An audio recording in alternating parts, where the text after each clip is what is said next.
Hello. How's everybody doing? Yesterday, I thought about also doing a stream last night, but it was a holiday for the Eastern Orthodox Christmas, so I figured it was, might as well take off. But hello everybody, nice to see you. It's been a little while since I went live. Welcome, The Machine Lies, welcome. I saw one of your debates a while back. It's been a while, but I do remember seeing you in a debate. So that was pretty cool. Welcome. And I'm not sure how to say nihilist, because normally it'd be like nihilist, but it's nihilist, like with an, like like nihilist, but like Welcome. Ricknell, nice to see you again. Calling and learning. Phantom, welcome back. Guest services, everybody. Thank you. Nice to see everybody. So, I was, watching YouTube clips and videos and whatnot, and there were a few that I was like, okay, this is pretty funny. So there is a debate. Jimbob did a on the 6th.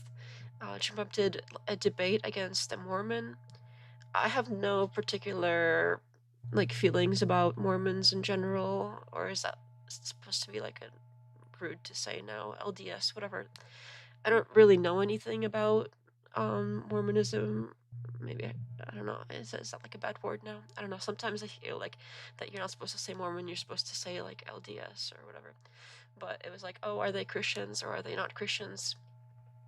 And I was kind of curious, so I started watching it, and it was so frustrating. So maybe we'll watch some of that. We're definitely not going to watch the whole thing because it's like unbearable. Because he just keeps Jimbob in debates, it's intense. It's like, well, what about this? Well, what about that? Well, what's this? What's that? Oh, just like constantly like barraging the other person with questions before they even finish answering the last one. I know it's like a debate tactic that he does, but it's like to a level that it's unwatchable after a while. Like the other person is obviously like trying to be good faith and answer your questions, but there's no, like, he doesn't even get a chance to answer, forget, like, ask his own. Are Mormons and Latter-day Saints the same? Yes. LDS is the same thing as Mormons. Right? Because it's, LDS in the title here. I thought yeah, it's the same thing, I'm pretty sure. It's just like LDS is like the new name, I think. And like they used to be the Mormons, and now they're like LDS. Because that's better, I think. I don't know why that's better or what that means exactly. It sounds like there's some meaning behind it, but I don't know what it means. I know basically nothing about Mormons, but in this debate, like, the other guy was kind of convincing. I don't really know if Mormons are Christians in like the same sense as all the other Christians, but they seem to think they are, so like who am I to say no? So yeah, that's something that I do want to get into, but there is something else, a few other things I saw that I wanted to share first. Let me find, just a few like tidbits. Let me pull this one up 1 minute. Should be around like 10 minutes in. Sometime last week, Andrew uploaded a clip of him saying, how I ended Matt Dillahunty's debate career. That's the title. And the whole thing is ridiculous. It's, I'm not going to play the whole thing because it's Icky, because he's literally like bragging in it and putting himself above, like he's like, oh, I won before it even started or whatever, and like really like creating this like narrative of, oh well, the other guy, he's like, he was basically like so scared or whatever, like really painting a picture that is probably like half in his head. But I don't know, people find him convincing, but there was something he said during it that I was like, no way. I think it was right here. Let me pull this up. Where's my screen? Here it is.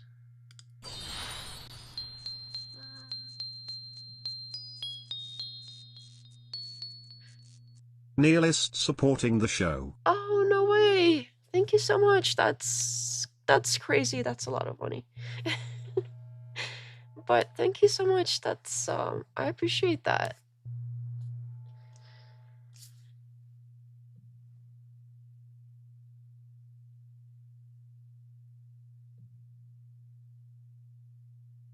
Is this another case of like a million usernames being the same person? Because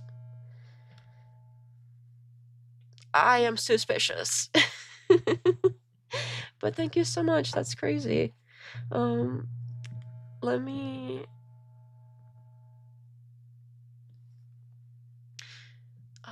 it's been only so long ago. I'll have stuff happen. You sound just like... Who has been gone? Who was it that has been gone? I don't even know what username to pick. I like the judge one. I think that was the first one that I saw was the judge one, but I'm thinking this is our judge. Lyra, they're in the here. I don't know about that. I don't know if I believe that, but welcome back. It has been a really long time if you are who I think you are. Andrew is fundamentally dishonest when he labels things Christian. Yeah, it seems like it's kind of whatever he feels like at the moment is or isn't Christian. I think I started watching something else too. After this, I think the Modern Day Debate just released another one of this like him versus 5 kind of thing, and I think I saw like a little snippet of it, and in it he defined Christian nationalism in like the most ridiculous like broad way possible, that basically like that he's like, well, this is Christian nationalism, and it sounds like basically anything else. Aww. Yes, all the big smiles. Thank you so much. Okay, let me pull this up because I got crazy distracted there.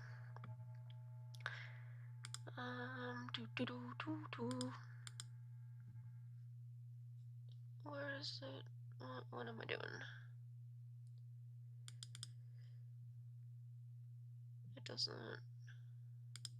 Did I break it? I think I broke it. Oh my goodness. I don't even know what I'm doing. It's not doing the thing. Okay, I might have to...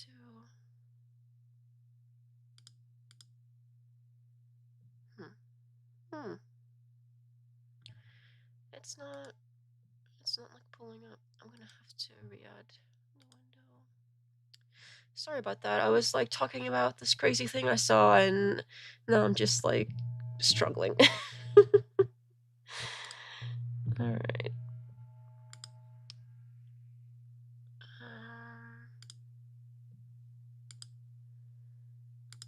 Not the whole display. You do not want to see my whole screen. That would be ridiculous. It'd be like...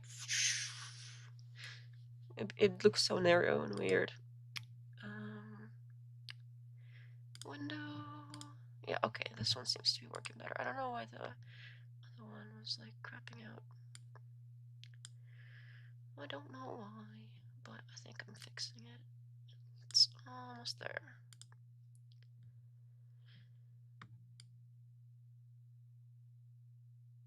Do we have any Eastern Orthodox people in the chat today? don't know if you guys did anything for Christmas on the 7th.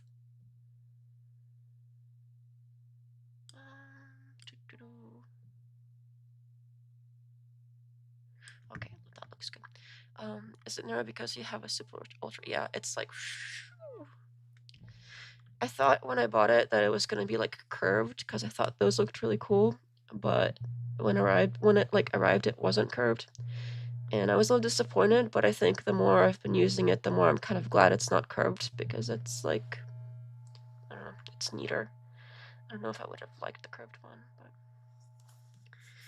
yeah, it is crazy. Like, anytime if I were to like share the screen, it would look so narrow and weird. I go to liturgy sometimes, but I'm not a Christian. Okay, that's interesting.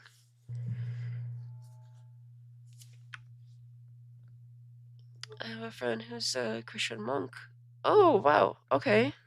That's unusual. Who is an expert on Orthodox Christianity compared to Jimbob? I can't say I've ever met. Well, I've met like monks, but not like on a personal like friend level. Like I've never had friends or acquaintances that I'm like, oh, my friend is a monk. I've never been able to say that. That's kind of cool. Hello, Steelman. Hey, simping is allowed. And it's just a little cute smiley face. That's hardly simping. All right, let me transition this.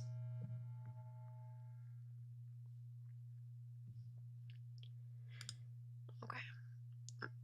I think it was around here somewhere, so we might have like a minute extra, but I think it's that I flew all the way here from Michigan to do, right? That James, covered. He paid him $1,500 to do. By the way, he paid him $1,500 to do that debate. Okay, $1,500, and he fled. He fled the debate. He fled. I think I know which debate he's talking about. It's actually in the sidebar here. Looks like the Panelverse had it as well. But I thought I saw it on their actual channel too. But it's the one where the guy that he's debating basically like gets up and leaves because Andrew was being a dick or something in the beginning. And I don't know if I would have done that because obviously to all of the like Crucible fans, it looks like he is literally like running away. But I also understand like if you're just like done with this crap and you don't want to deal and you're basically like, okay, bye. So I kind of get like both angles there, but I don't know if like running away was actually a good move there. Hello, Ben Thorpe, aka Abel. What is the aka Abel for? Because I've seen you in other chats and I don't know what that means. Because you have a name and then you have like another name. What is that other name? Majority Grace absolutely. Oh, thank you so much. She and I have been sparring with the Wilsons for 3 years. Oh my goodness. Andrew spent his whole opening statement scolding Matt's SO for being. Oh, okay. Is that what that was? It's been a while since I saw that one, and since it wasn't like a full debate, I don't really remember the full context of that. But yeah, that would make sense. Like, Abel is a name given to me by an E-Pro. Okay, that's stock. Now I know. Thank you. Okay, thank you for sharing. I always wondered, but anyway, let me find. There's a spot here that like. It because he had no answer. As you'll see during JF Gary Epi's breakdown, you'll understand why. Right? Sometimes I think, it's funny. I think because I use plain speak, that sometimes people don't even understand what I'm arguing. You know what I mean? I have to put it in like some kind of advanced philosophical mumbo jumbo with a lot of adjectives, or else it's just not a good argument. It's a great argument. And it always was a great argument.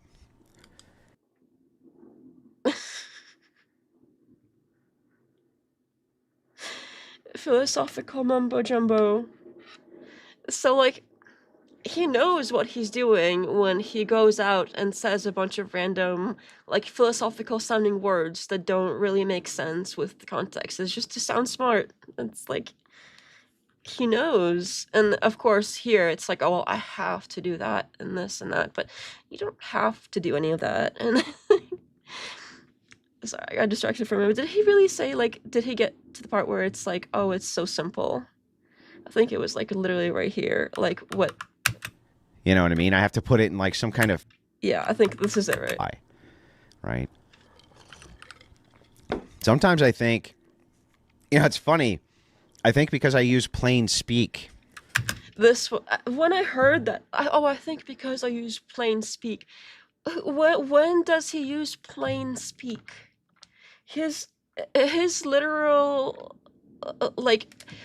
His whole thing about debating revolves around not using plain speak as, like, a method of trying to win. Like, it's like a thing that he does on purpose. Whether it makes sense or not, it is using not plain speak.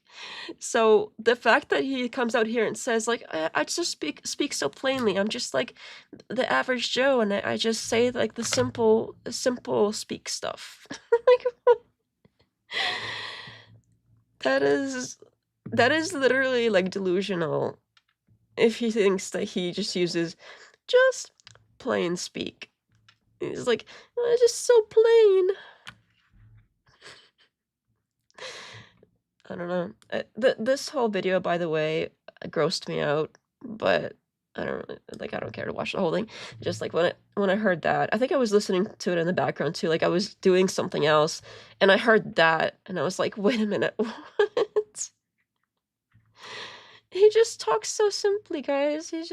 He doesn't obfuscate at all. It's all simple English words. Not trying to sound smarter than anybody or anything at all.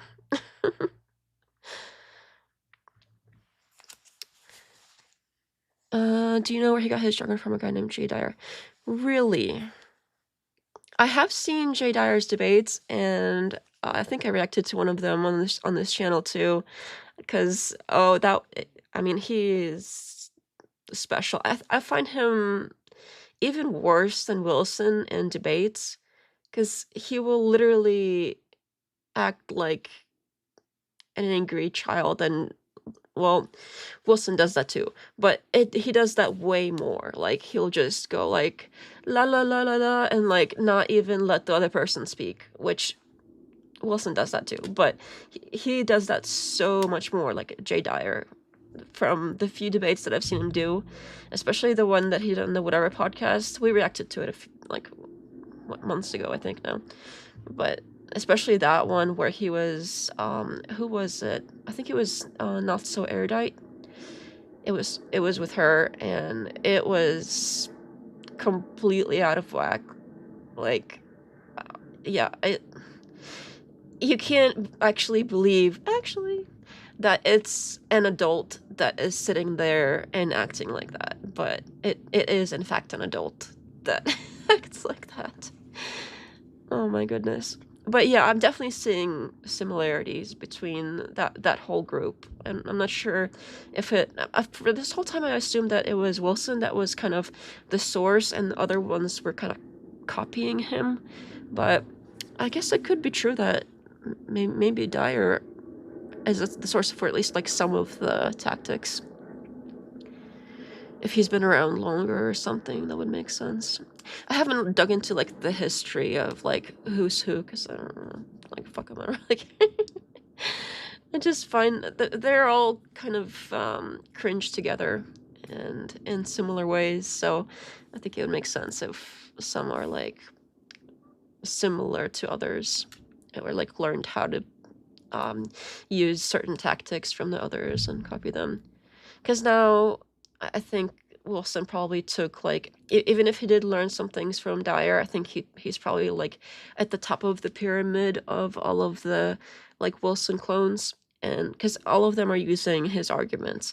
Like, I'll hear him use some argument in a debate, and a few weeks later, I'll hear, like, what's his face? The one we reacted to. What was his face? The guy that was, you know what? I forgot what that was, but it was the one where they were talking about force doctrine, but it was like the worst arguments. I thought his name was it Cole, or you know what? It doesn't matter. But basically, all of them will come out and start like basically copying the exact same arguments, and yeah, it's kind of lame. Like I think it would be more interesting to hear a variety of arguments, but no, it's like Wilson will put something out there, and then they'll be like, "Oh, that's a good one," and they'll all say it.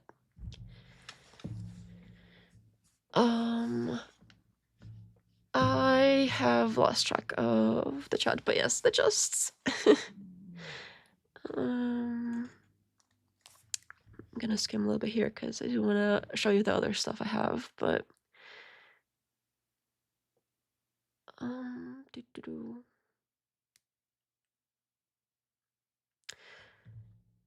oh, okay, I haven't seen Ben argue that, but that's not great. Hopefully there's some kind of context or explanation about that, but I have not seen that. J. Dyer's adopted force doctrine, which is not an orthodox doctrine.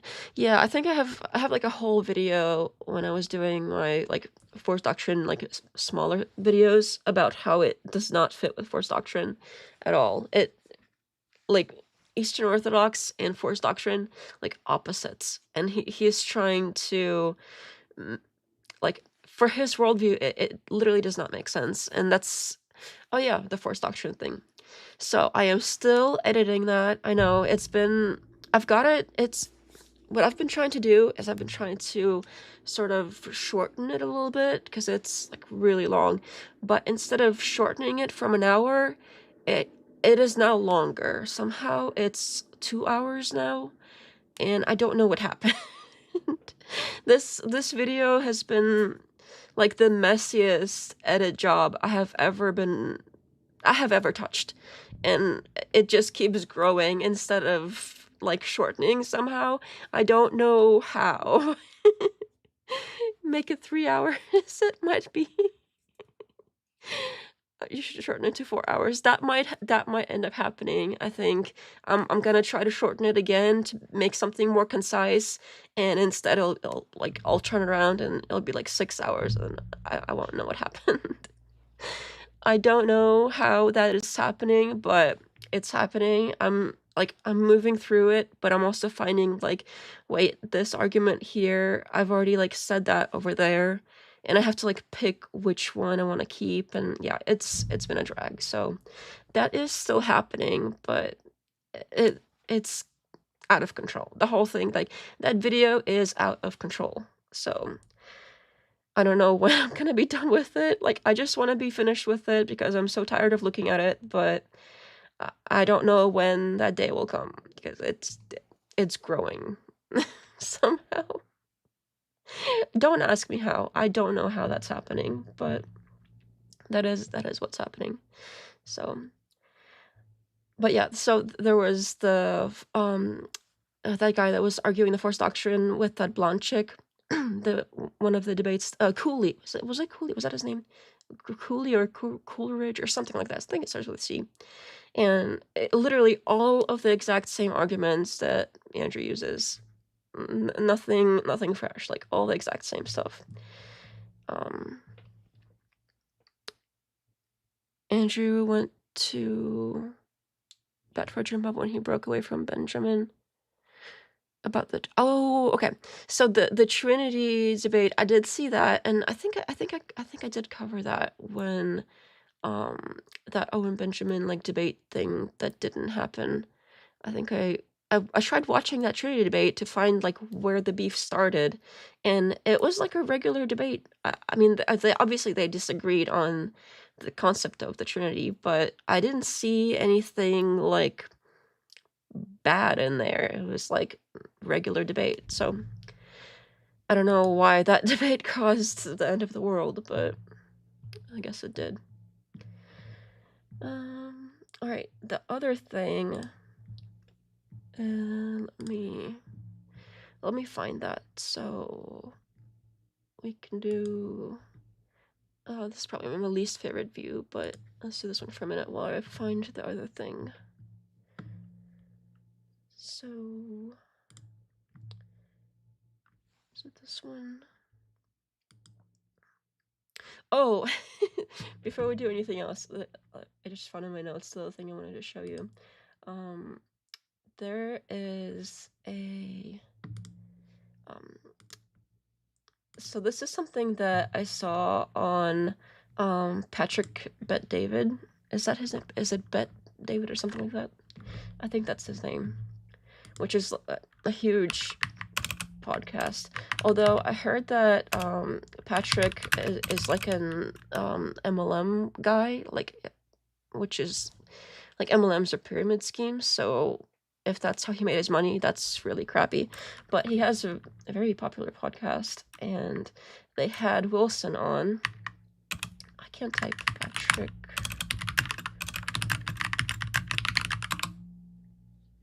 Okay, yeah, that is his name.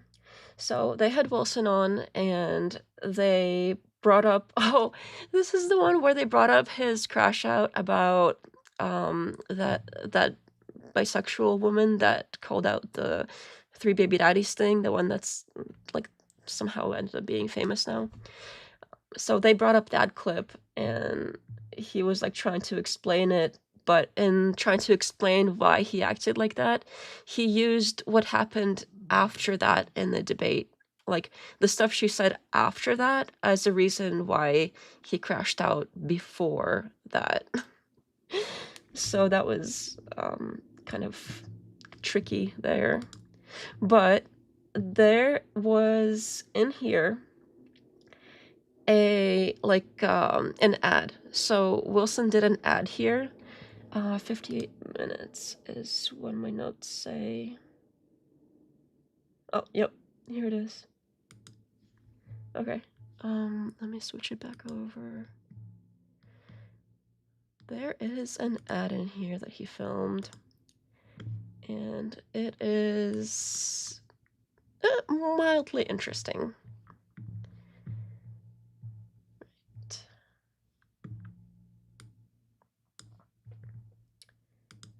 Okay, here it is. I think it's like right around here somewhere. That can just come and tell me the way it is. It's okay to be a man's man. Boom. Here shows up an Andrew. Next thing you know, becomes the, who he is, and everyone's like, oh, Andrew Tate is a problem. You created him. Kind of goes back to the point you're making. My name is Andrew Wilson, host of The Crucible. As you guys know, I'm a political analyst and a political satirist. If you want to talk directly with me, as many of my audience have requested that they be able to do, I've been able to carve out a system on this platform, Minect, in order to do that with you. I think this is something that, this like Minect thing, I looked at it and it looks like something that Patrick Bet David started, or at least has some large stake in or something. And he's like advertising himself. He's advertising himself as an expert, so you can get expert advice instantly. And apparently there's an app. I didn't download the app, obviously, but there is like a web version that you can access, and I'll show you after this. But let's just finish. It's a very short ad. But he was able to carve out some, I don't know. I thought he was gonna say time, but he said it's like a spot on the platform or something, which is kind of a weird way to say that. But yeah, you can. This is like, you want to talk to Andrew, you can pay. On Minect, you can ask me whatever questions that you want. We can talk debate, we can talk strategy, we can talk about basically whatever it is that you've been wanting to talk with me about. And I hope to see all of you there. But I want to So I do wonder how many of, because Andrew has like a lot of simps, like especially for a man, like so many. So I do wonder how many people are gonna pay, and I'll show you like how much it costs to like just talk to him. Okay. Here's Andrew Wilson.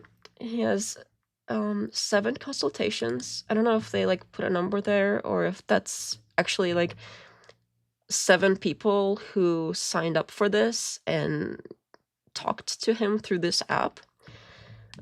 He's got a little 5-star rating. I don't know like if these are real numbers or if they just put those there to get like kind of get him started, because you don't want things at like 0 on a new app. But here's his about me. I am Andrew Wilson, the host of The Crucible. I don't know why host is like capitalized. Do you normally capitalize that? I don't know. A very popular YouTube and Rumble spotlighted show. Most of the time when he introduces himself, and that's something I noticed, and it is so funny to see in writing, he will say a very popular show. He'll say like, "Oh, I'm host of this popular entertainment channel, The Crucible." Especially when he introduced himself when they used to have him on the whatever podcast, he would put that in there. He would put popular, like as a descriptive of the show. Normally when people introduce themselves and they have a show or they have like a podcast, whatever, they don't like introduce it as, "Hey, I am," or "I have this popular thing." Like, that's not normally how people talk. He's the only person that I have seen introduce his show or like what he does like that, because that like puts it in your mind like, oh well, this is like he's a big deal, like he's like famous and popular and people love him. So it's funny to even see that in writing, because that's something that like he says all the time, but to even write it out. And I have engaged in thousands of debates on a wide variety of topics all over the world. That's something else that he says, like, what do you mean all over the world? Has he, like, really traveled anywhere? Because everybody's all over the world online. But I don't know, like, I haven't heard of him actually traveling outside of the country, so I don't know what he means by that. Because if he just means the internet, then, I mean, everybody gets on the internet. It's not really that big of a deal. Focusing on defeating left-wing positions and fortifying Christian right-wing positions. I'm a frequent guest in the Whatever podcast. Well, not so much anymore. Fresh and Fit.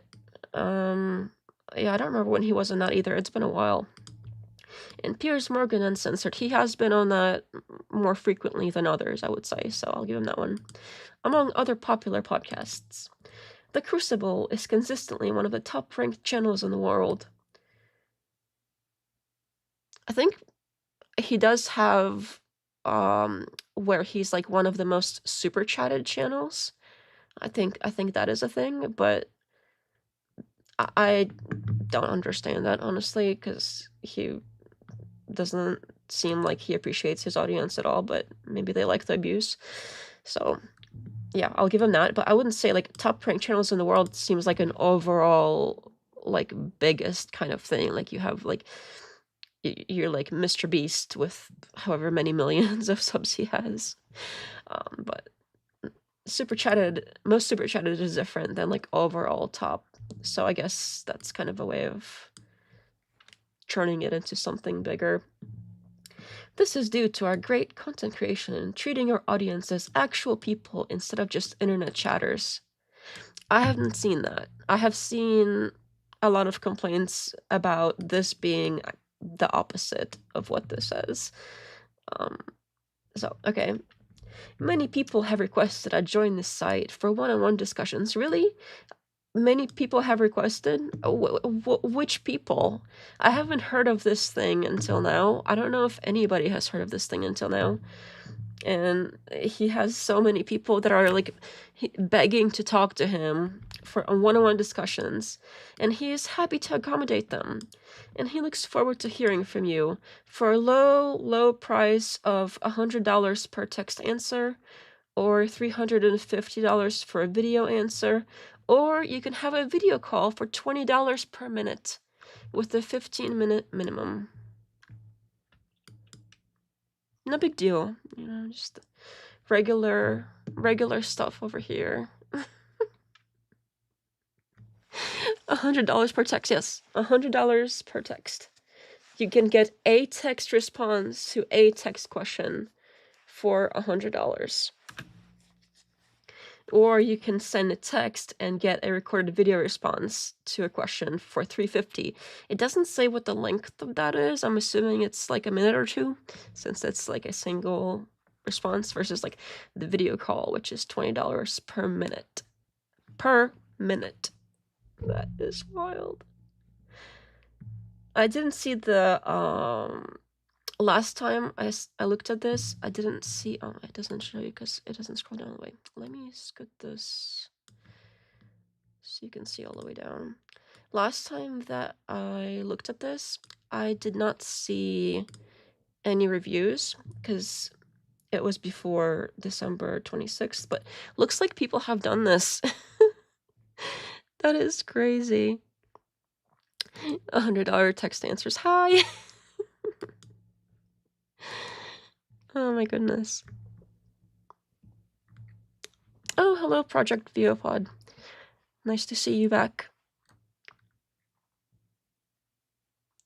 You are the best coconut. I think I missed something. What's with the coconuts? I don't know what the coconuts mean. But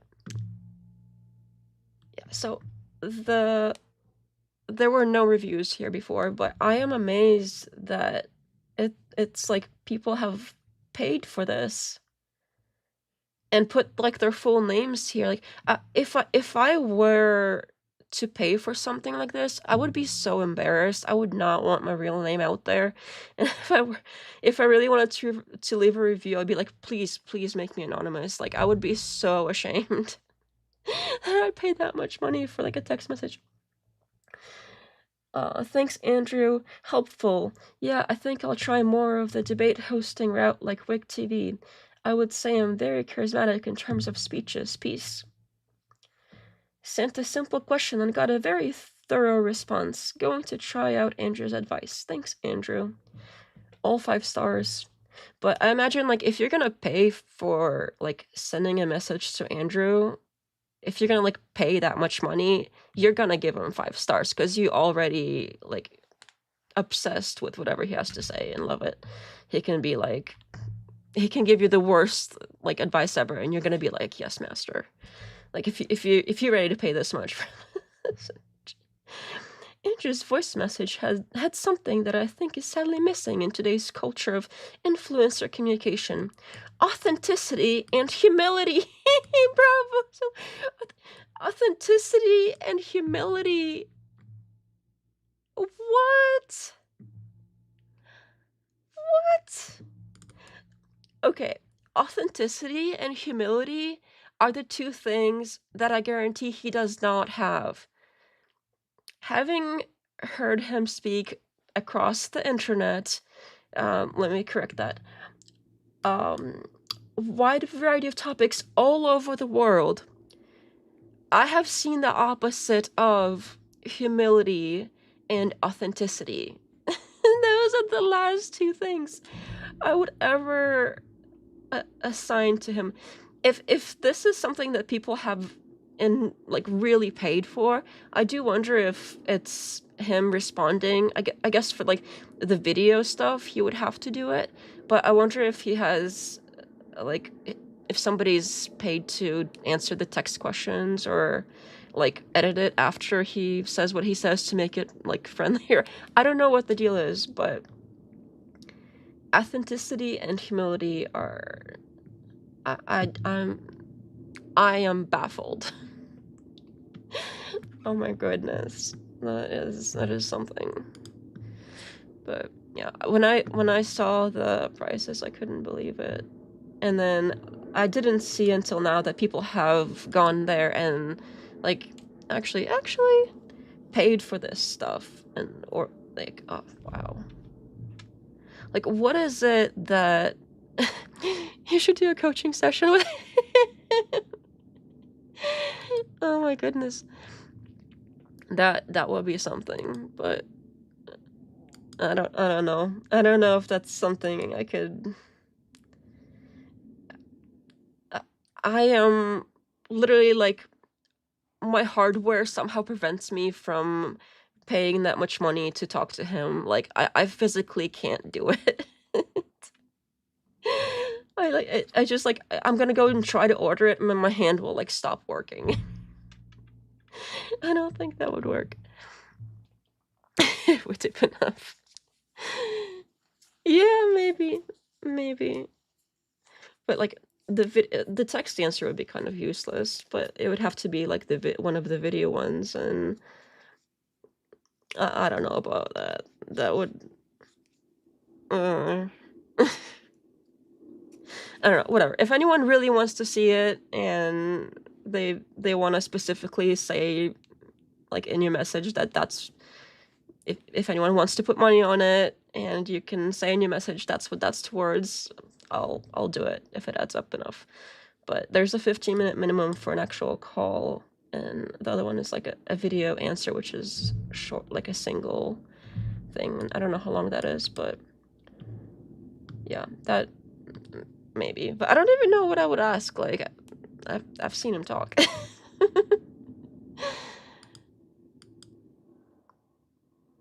Hello, I'm assuming the second one is Grace here. Hello, Grace. Huge fan, glad I caught it live. Oh, thank you. I appreciate that. I think I was in a few of your clips. Yep, I think you were. I have seen you in some of the debates from the past. I would not be surprised. Nobody paid, believe me. Yeah, I don't know. Like, I believe that people. I mean, he is like one of the most super chatted shows on YouTube. So, and I'm not surprised that somebody would pay this much to get like a personalized thing from him. So I think people have, but I don't know. I'd be so embarrassed if that was me. Okay, at least it's only 7 people so far, but this hasn't been up that long, so maybe it will. If it's like advertised enough, it might start, filling up with more reviews and people and stuff that are all obsessed. Oh my god, Andrew Wilson sent me his personal message. Oh my god, he's so cool. Okay. Alright. What was the other video? Let me switch back here while I look for the other thing.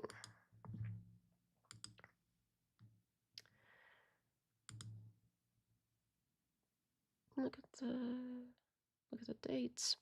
Oh, the dates are all December 26th, December 28th, December 26th. Yeah, like the day after Christmas too. That's, yeah, I don't know. I guess it's possible, but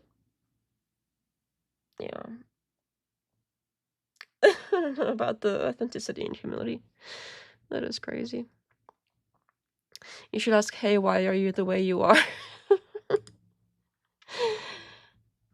I don't know, he would probably assume that to be something like, oh, why am I so awesome? Well, it's because the blah blah blah blah. My tummy is making the rumblies that only hands can satisfy. I hope that doesn't picked up on the mic. I'm sorry about that. I should have probably ate a sandwich or something beforehand.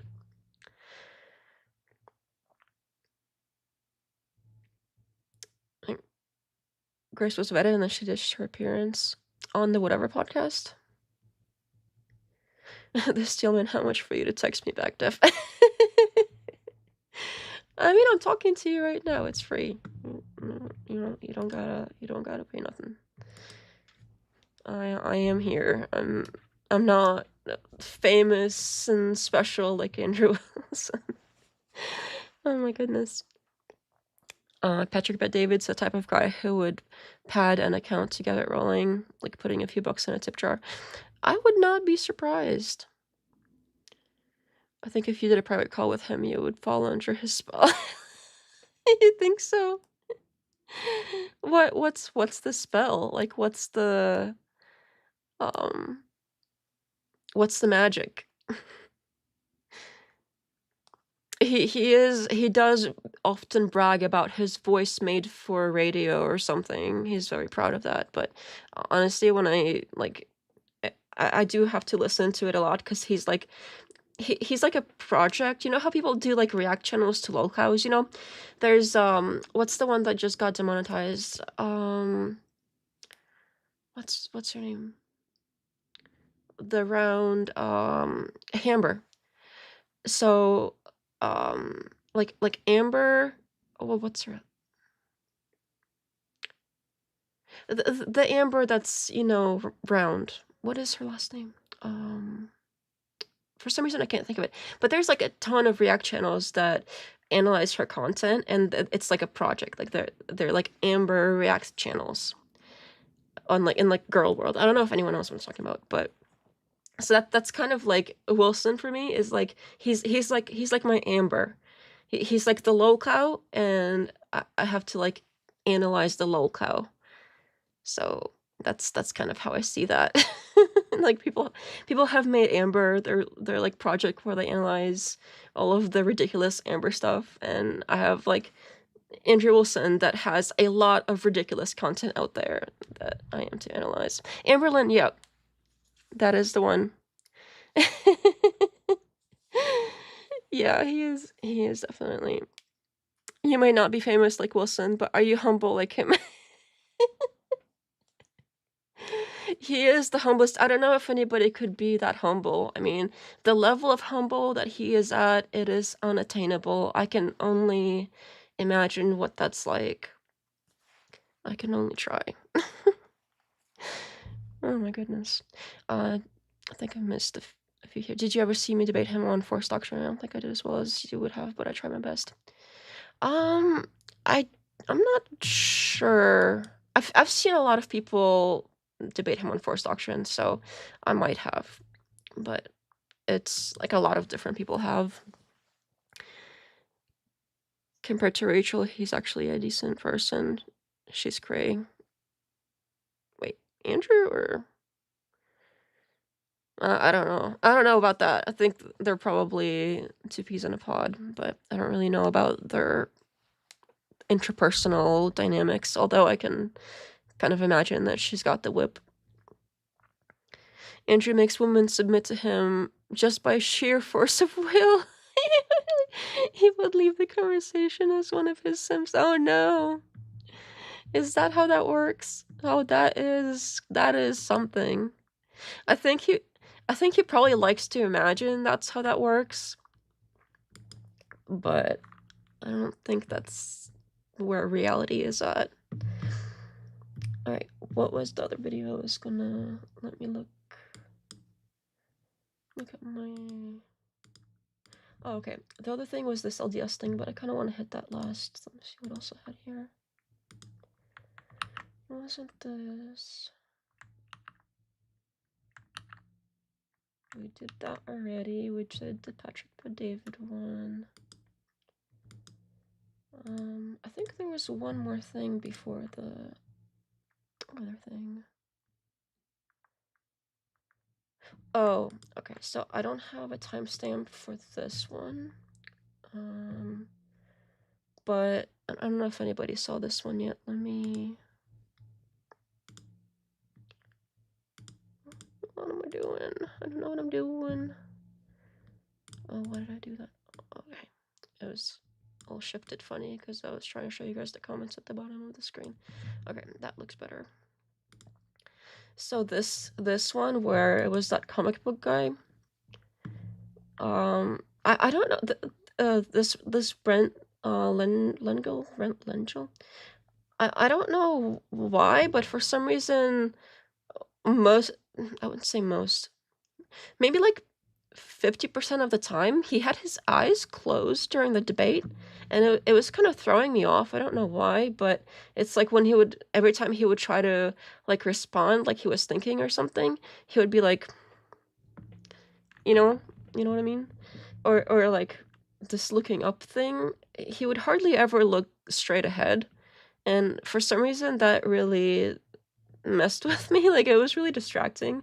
So I don't know if I even finished this one, but I don't know where exactly in this debate it was because I don't have the timestamps, but This is another time where he brought up that, oh, well, what if it was all women versus all men?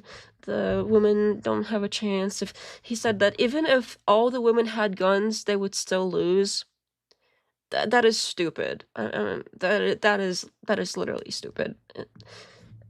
It's a lot of assertions, and they are stupid assertions.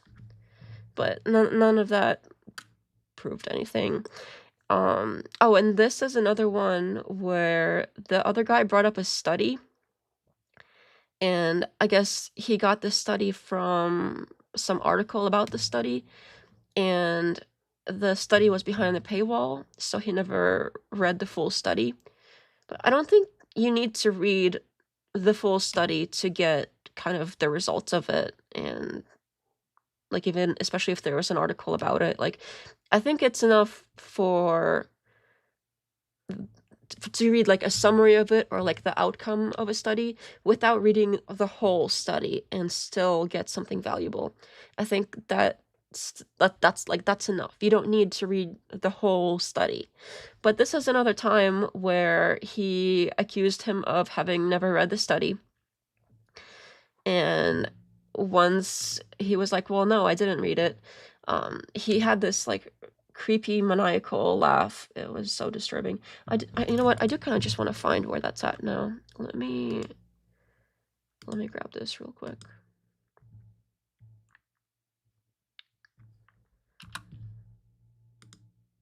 Because I do want to show you, because it was so creepy. I'm gonna ask to check the timestamp. Oops. Okay. I got my notes.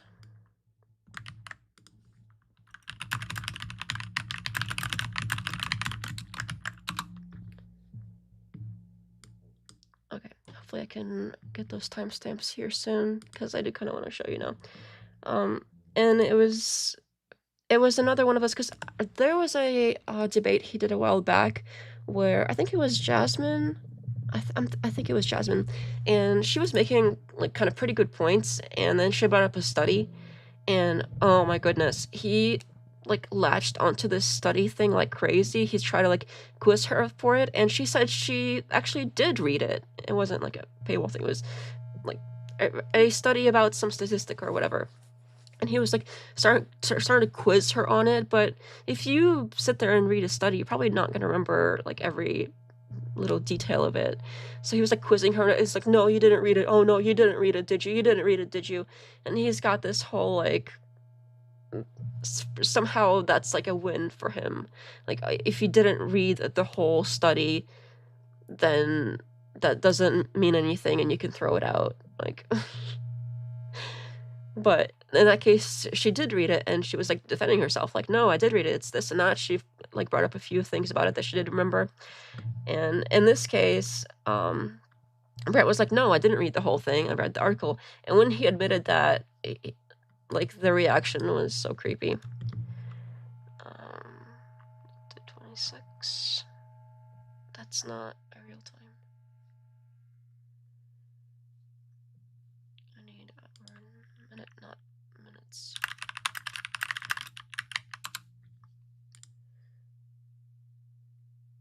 Is there here somewhere?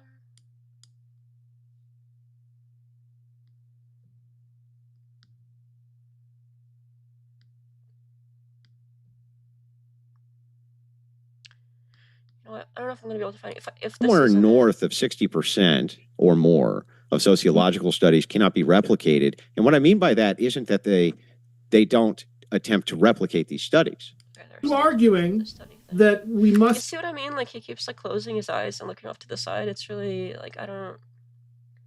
It's not that there's anything wrong with that. Like, I don't usually look at the camera either, but it's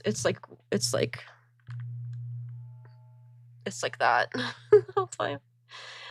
So it's like off-putting. Use preference as our means of establishing. No, I'm asking if you have a metric other than preference that's better to associate good or bad with. And I'm telling you that that question makes no sense. Yes, it does. Do you have a it doesn't metric? change the outcome I that will we're talking literally about. We're fucking trying to define establish every whether word something... I just said to you. Do you want the definition of metric? Do you want the definition of bad? Do you want the definition of good? I don't care about the definitions because I obviously know what you're trying to say. You're saying that this behavior is bad, that people prefer patriarchy. Even if they prefer it, that's bad. I am saying that you are making an unsubstantiated assumption when you assume that preference is the same thing as something being good. No, I did. Hang on. I never laid that standard out. I asked you this. You literally used preference as a way to argue that patriarchy is good. People prefer thing X. I want to find the study part because that was so... Male disease includes the need to be in charge at all times, in charge, in control, in command, a real man. You know what? I'm just gonna try to find it myself real quick because that was just so creepy. Oops.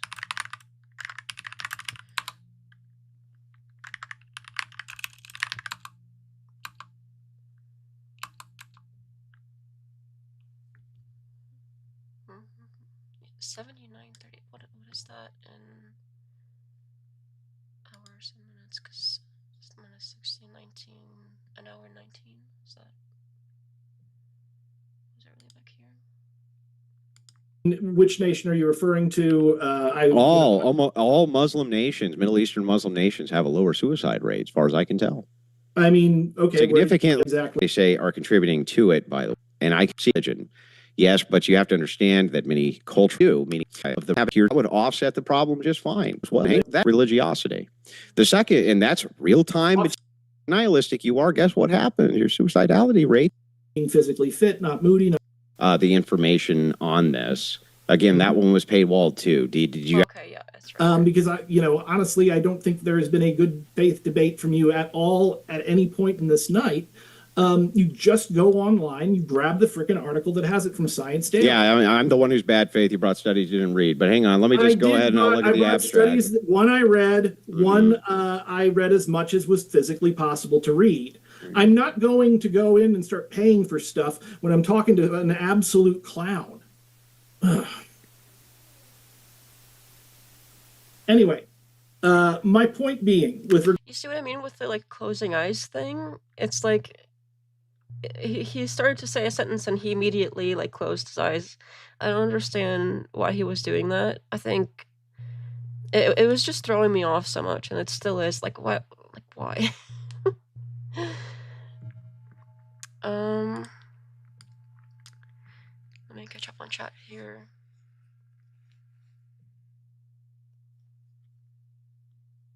Oh, hello, Panelverse.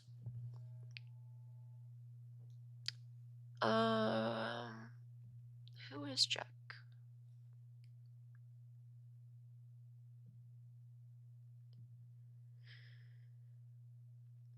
I don't think Andrew could read a study. I don't know. I think he is capable of reading, but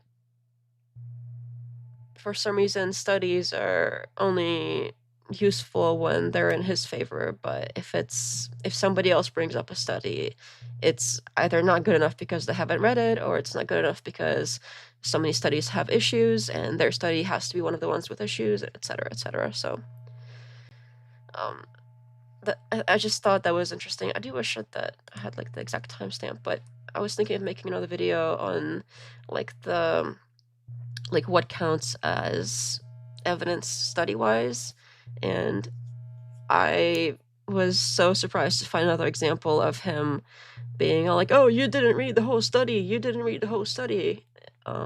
recently, because I thought that was something maybe he used to say a while ago and stopped doing because it's stupid. But nope, it's a today thing as well.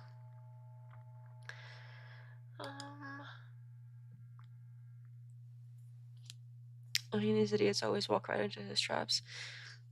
Yeah, I mean, as soon as he admitted that he hadn't read the study, I think I was watching the chat at the time too. They were "Oh, haha, he didn't do it, ah, haha," and it was people were treating it as a loss, and Andrew was treating it as "Oh, that means I win now," and I don't know, he kept going on and on about it and how, like, you have to read the whole thing apparently. And yeah, I think once the study thing came up here, it was maybe like a third of the whole video from here on out was them talking about the study thing, and it was so stupid. All right. The other one, I did want to see the modern day debate stuff, because that one came out today. I wasn't planning on reacting to it today, but I didn't know that it was going to come out today, so I kind of do want to watch it because it's not that long. Let me pull it up real quick.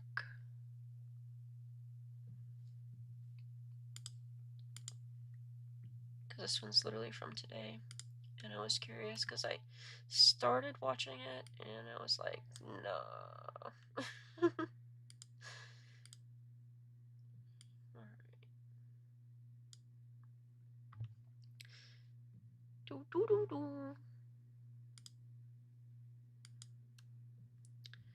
I guess I should remove the festive Christmas tree and cat thing. It's very cute, but now that the 7th is over, there's no reason to keep the tree anymore with the new year and everything. Def not pro patriarchy.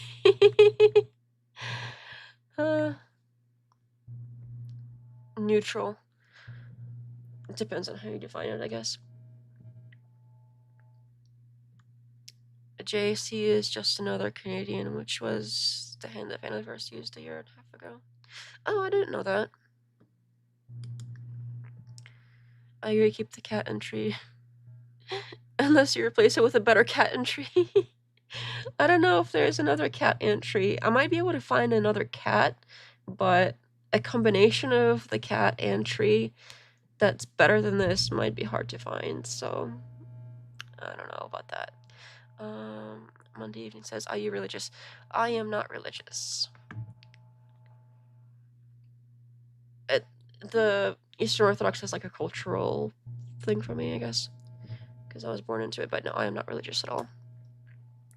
How about adding your bird? No, we're not doing the bird. No cat and bird. We are not doing the bird.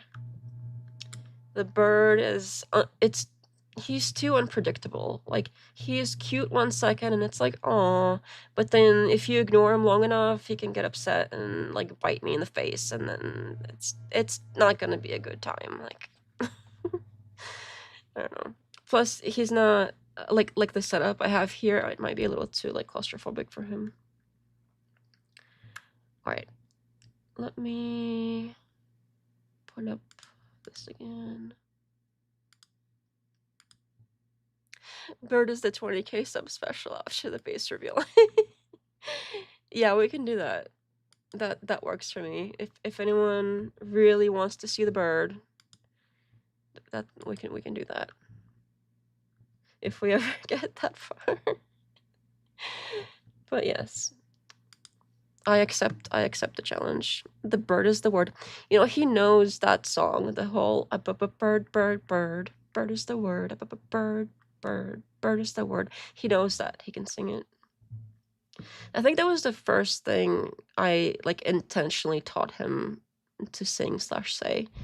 Most of his words and phrases he picked up kind of on his own, but that was the first like intentional thing that I'm like, I want my bird to say this. And I did it enough times that he picked it up. He doesn't say it as often anymore because I haven't really like repeated it in a while, but once in a while he'll perk up and start singing it.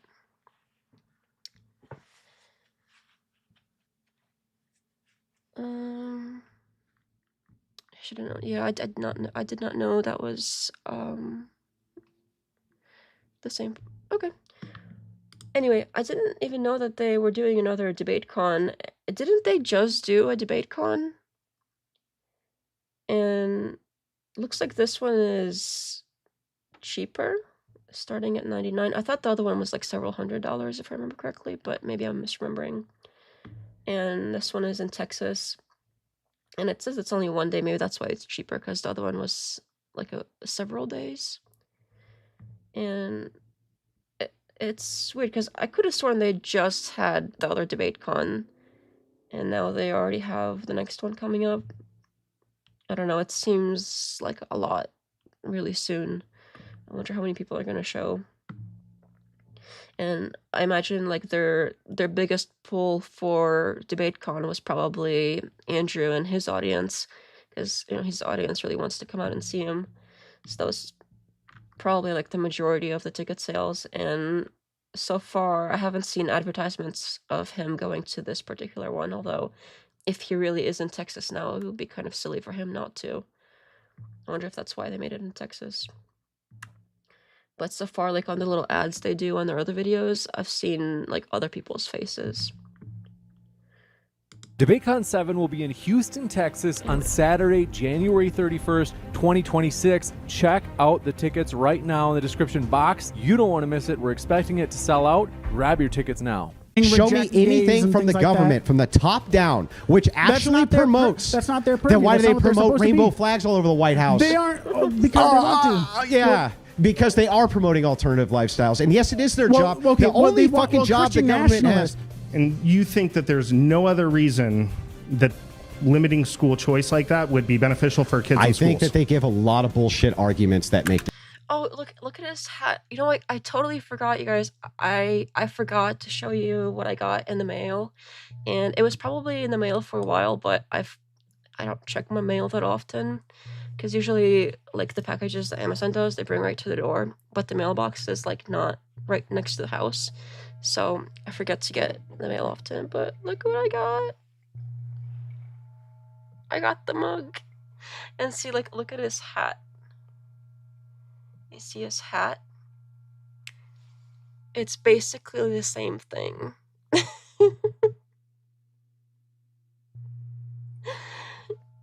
I know. I was so happy when I got it. I was like, oh, no way. And I forgot I was gonna, like, sip out of it. Like pretend to sip out of it. Because obviously I can't, like, sip out of it on stream.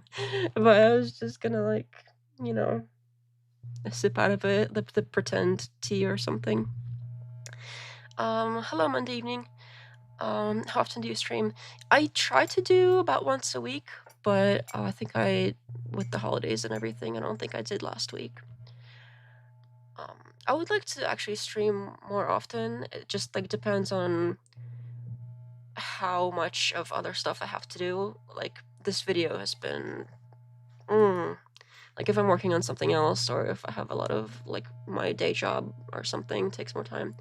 It depends, but I would like to do this more often because it's pretty fun. But yeah, I don't know. I kept forgetting to. I should have just picked it up earlier and like casually sipped out of it on the stream. But I don't know. It is what it is. I at least remembered now because I saw his hat and I was like, that logo looks familiar. And the cockable. I don't know who came up with this originally, but the cockable. I mean, that is. It's clever. It's pretty funny.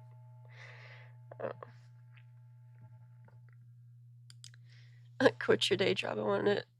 Oh, I want to use my. That's so cute. I don't think I can because my day job pays the bills.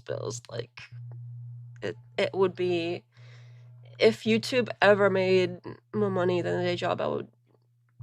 I would be surprised because I mean, that would probably take a while. But if that ever happens, then I will. But that's, I don't know. My ambitions aren't really that big, I guess. Because, like, there's people that are like, I want to be a YouTuber for a living, and I think that is so cool for them. And a lot of times it's like, people usually have to get lucky timing-wise with that. Like, something just kind of goes viral, and you can never predict really what that's going to be. Or, I don't know, maybe people can. Maybe that's, like, somebody's job is, like, predicting virality. But without that, it's really difficult to have, like, YouTube as a job. So, step 1, buy the video call with Andrew. Step 2, bring the mug. Oh my goodness. Okay, that might be worth doing a call or something. I don't know, but I can't like casually sip out of it because like the mask thing, and it looks kind of like it looks like I'm up to something when I try to sip out of a mug with a mask on.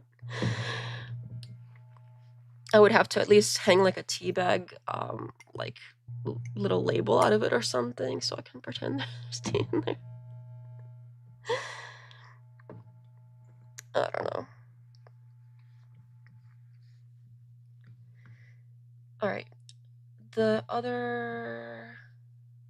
I have it. Okay, I already have it up. Yeah, sorry. I saw the hat and I was like, oh yes, the mug. I have to show you guys the mug. No sense. Yes. Okay. Like what's one of those bullshit arguments that you think? You make it. I don't have to make your argument for you. Well, you the The only part you care about Christian ethics is hating gay people. I get it. But when it comes to feeding the poor, when it comes to curing people of blindness, you all of a sudden all your Christian ethics vanishes. Where is it? Where's the teachings of Jesus I love the fact. What would Jesus do? What would Jesus? I understand this guy's point. Like, I hear him, but the way he delivers it, I don't know. You know what I mean? Like, I think if he said it in like a bit more of like a calm manner, I think it would hit harder. If you know what I mean. Do? What would Jesus do? I'll tell you what. Are you familiar with the concept of the Trinity? Yes. Then Jesus nuked Sodom and Gomorrah. Now get off the fucking stage. Damn, he got told. I don't know why he always has to be a dick like that. Like, I don't get it. I know it's part of his whole persona, and for some reason, so many people love it when he's a dick to people. But it's not cute. Like, you're just a dick.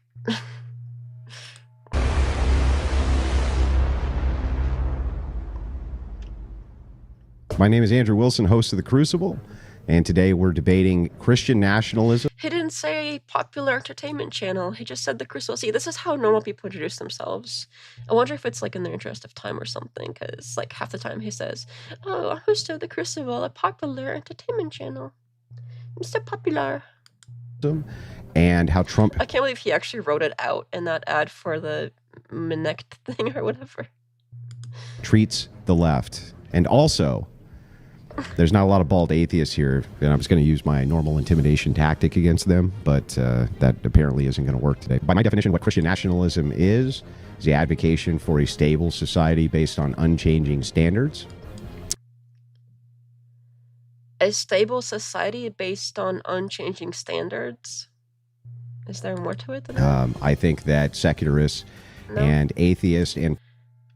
That's Christian nationalism, an unchanging society. That could be anything. Like, where's the Christian part of that? Where's the nationalism part?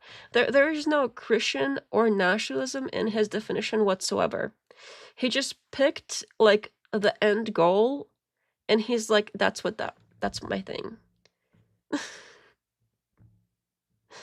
And I don't know what he means by like unchanging, because it has changed quite a bit over time. It's not cute, you're just a dick. I come with the quotes. It is fun to watch someone get owned. That's why Trump won against other GOP candidates since 2016. People like grade school insults. That's, yeah, I mean, I see that, but I don't know. It's like, I get it because I also find it entertaining, but I find it entertaining in like, like he's my Amberlynn Reed. Oh, Reed, that's her last name, Reed. He's like the Amberlynn Reed with like, I can't say the word now. I can't speak. Amberlynn Reed. That is a hard word, like name to say all together fast. I'm really not made for this speaking thing. I'm so sorry. But that's kind of how I look at that's like the level of entertaining is like he says cringe stuff and that's entertaining, but from a perspective of like if you agree with his point of view and you enjoy like seeing him like be rude to other people that have like opposing views, I guess I kind of understand it. I just can't really like, I don't know if I can relate. But I guess I can see people liking that sort of thing, and I think Trump is a good example of that.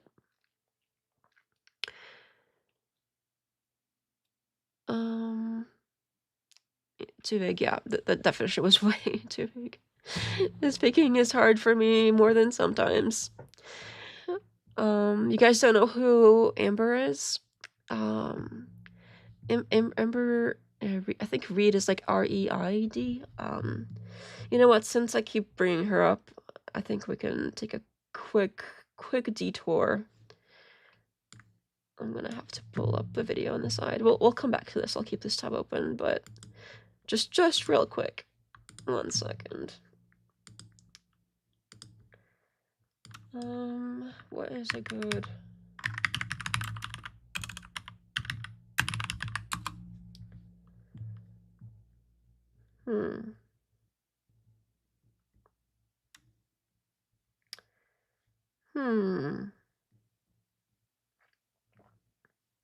So I don't know if anyone, I guess if you don't know in Berlin, you don't know about like Girl World. It's like watching lolcows do lolcow stuff.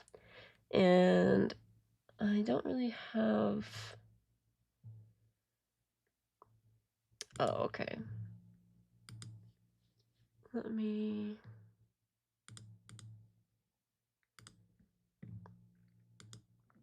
Your blissful ignorance. Prepare to hate me for introducing you. If you are new here, my name is Tom Harlock and I do not have an intro, but unfortunately for the subject of today's video, rock bottom does have a weight limit. Hello, it is your... This is Amber.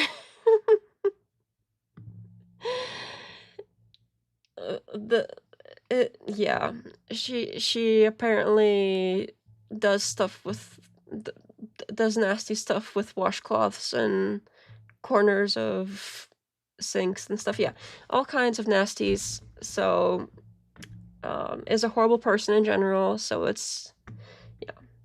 And there's a whole ecosystem of, well, she got demonetized recently, but before she got demonetized, there was a whole like ecosystem of her posting videos on YouTube that were not that entertaining, honestly, and people would like dissect it, and there are a lot of like, they're called like reaction channels. So washcloths and what? Washcloths, like a cloth for like a square little towel, a washcloth. Anyway, she used it to wipe her butt because she couldn't reach. That's the big story. So it's like stories like that made her famous. So when I say like this is like, that's the level of entertained I am. Yeah, there's lots of kind of like gross stories, but she used to do these like mukbangs where she'd like eat on camera, and I guess enough people will find that enticing in like a, you know, spicy way. I don't personally get it, but you know, it is what it is. And I think that's where a lot, like, part of her fame came from, but most of it was just like being shitty. Yeah. Okay, that's enough of that. And let me go back here. I thought about doing like reaction content for like Girl World, but I just don't think I can. Like, on occasion, I like peek at it and I'm like, that is like stupid, kind of like haha stupid. But I don't think I could spend more time on like really like dissecting everything like people do and all of the lore and everything. Like, yeah, there's a whole ecosystem around it, and I don't know, it's crowded enough already. It's just, it's like the stuff you watch when, like, okay, so I do like computer like software stuff for work, and so sometimes my brain is like kind of burnt out and I want to like watch something really stupid and not think about it, that's what I watch sometimes. Like something that is so stupid it takes no brain cells to understand, and it's like ah ha ha funny. Yeah. So that's when I occasionally watch that. It's like when I'm trying not to think about anything too hard. When you get monetized, are you going to have official Death Knot masks, head coverings, and flannels available in the store? Sure. If we want to do like an army of whatever this getup is, usually I either get called Antifa or Muslim, and neither of those look like this. So, I mean, I sort of see the whole like the face is covered, but beyond that, there's no similarity. Like Antifa wears black. That's part of their getup, is like all black. And Muslims also don't usually wear like things quite like this. They have like a scarf that goes all the way around. They don't do like whatever this is. So I do watch drama content, just didn't know Amber Girl wrote it. Oh. Yeah, there's a lot of that. But fortunately today I am not burnt out brain, so we can do the other locale that is slightly above that in terms of content, where it does take like some thinking, which is why Andrew is like a better locale for me to analyze, because it's like a little bit more engaging for the mind. Progressives, the only thing they ever do to advocate any type of change forward is to just sprinkle degeneracy on it. So there's an open wound in the country. They want to sprinkle degeneracy on the wound. That's it. Okay, so I don't know if I like entirely disagree, but the way that this is phrased, this is obviously like a straw man. Like he's already, yeah, and it's a very like oversimplification of everything. Like all of that was not a good definition. It didn't narrow anything down, and he already started with a conclusion, and that's supposed to be like a fact. I don't know. It starts out icky. Okay, we'll just leave it at that. That's the only thing that they ever say. I think I'll demonstrate that today. My third prompt would be that Christian nationalism is good and necessary for the purpose of family. I think that a family unit which is cross-generational. Well, hang on. If you define Christian nationalism in the way that he did, that doesn't involve Christian or nationalism, and it's just like an overall kind of, it's a good thing, then sure, good things are good for good things. So with that terrible start, none of his points are going to mean anything, but I do want to see like where the other people take it here. Or nuclear.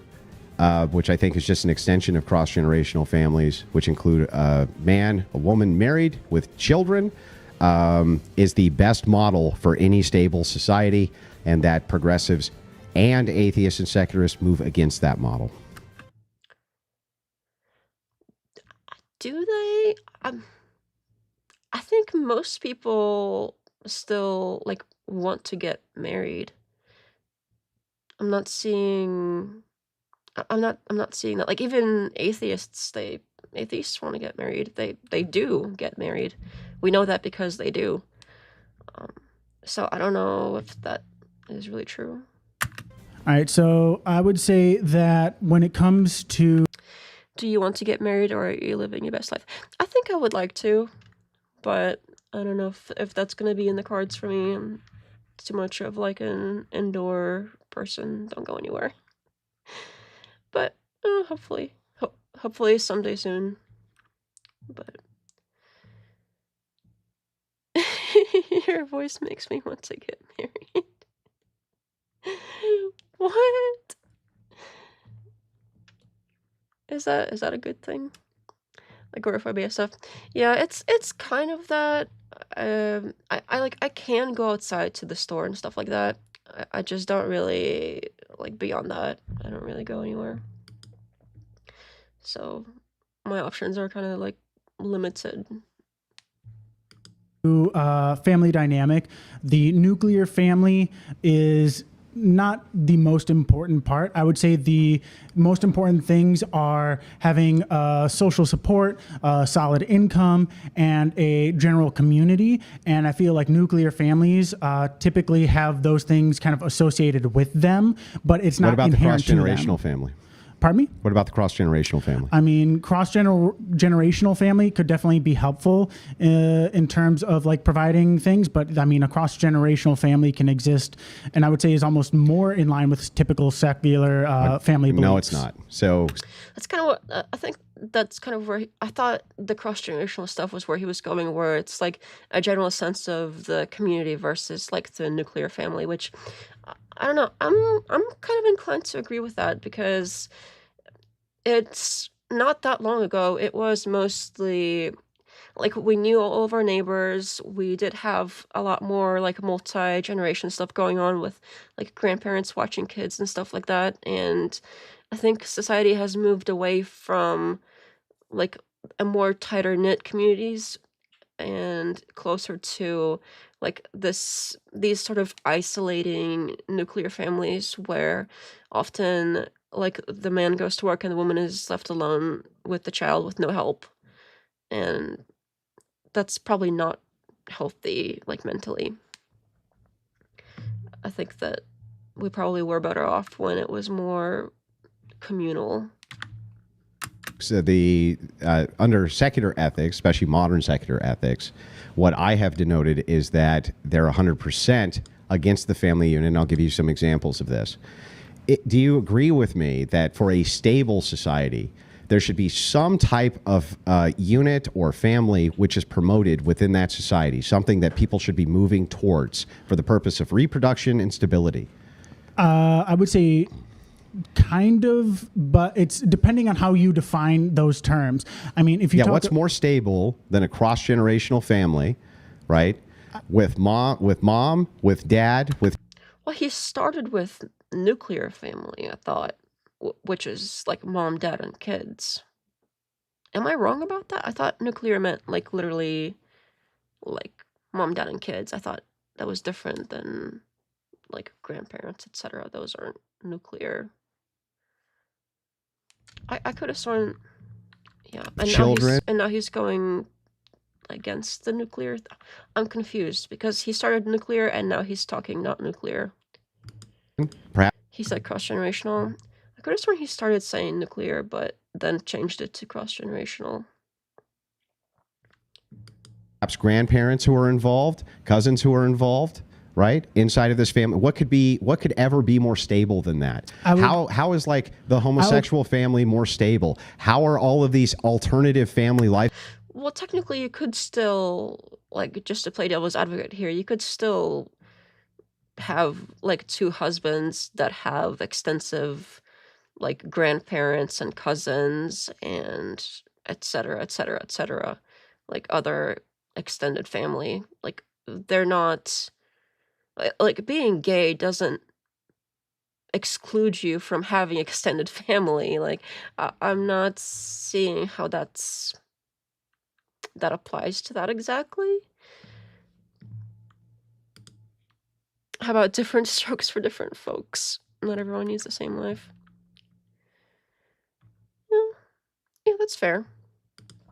I think I generally would agree that it's probably better to have like a tight-knit family that supports each other. But that kind of goes without saying almost, like, duh, you know? But I think if you can't like force that sort of thing. You can encourage it, but yeah, maybe not for everybody. But I would say for most people it probably is better. Everyone knows all gay. Our orphan, yeah, that's what it sounds like he's saying. I mean, how else am I supposed to understand that? Lifestyles actually stabilizing to society.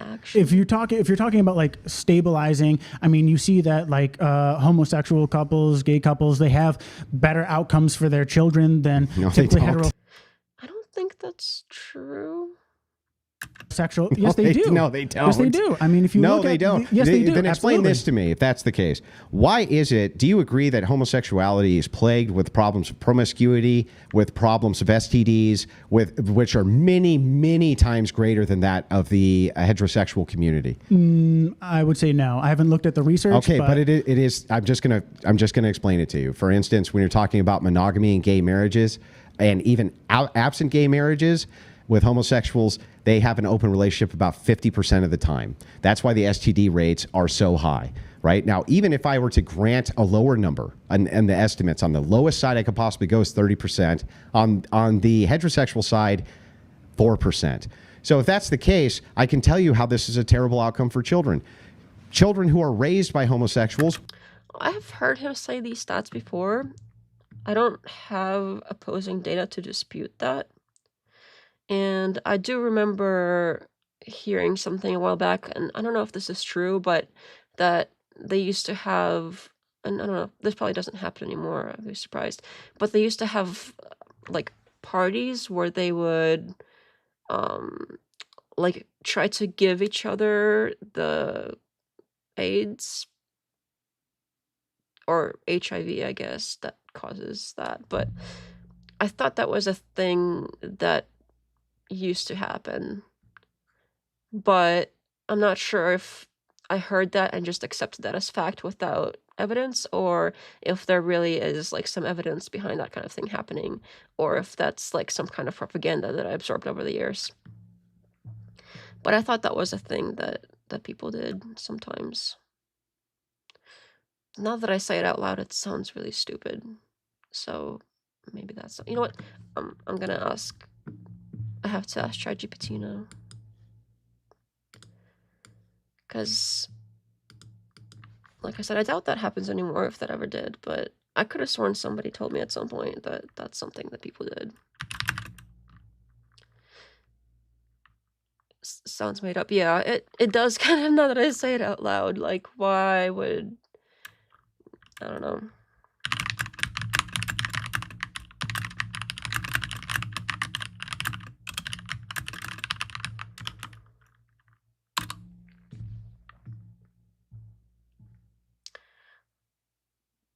Apparently, no, not in the way people usually mean it.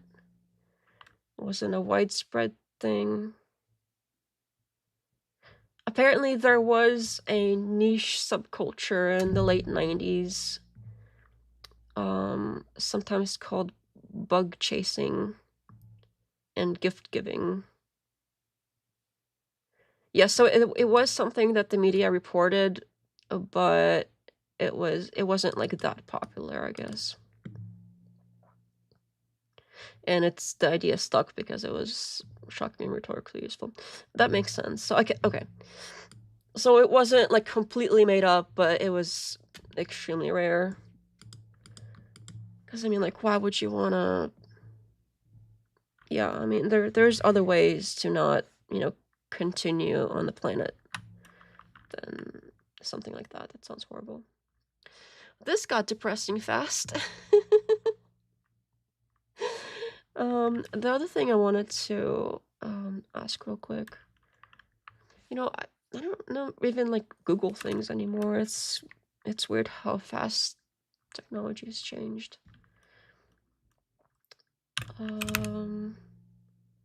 Because Google just gives you kind of like the same thing, and the results are terrible now. They used to actually have decent results, and you used to be able to go and look through all the pages, but now, at least last time I checked a few years ago, the Google pages, like beyond the first like page or two, the rest of the pages, they're not there.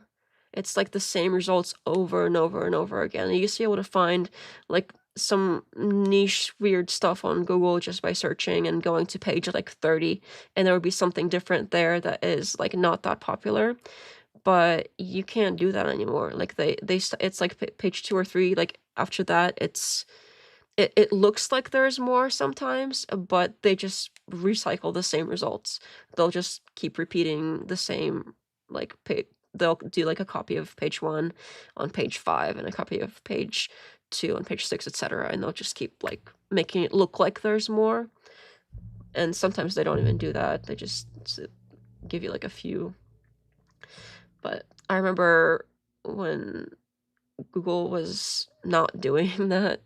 I don't know when they started doing that, but I know like 10 years ago that was not a thing. You could Google all kinds of things and find all kinds of like little gems on the internet, but now it's the information you get is so much tighter controlled and limited that, I don't know, it makes me sad.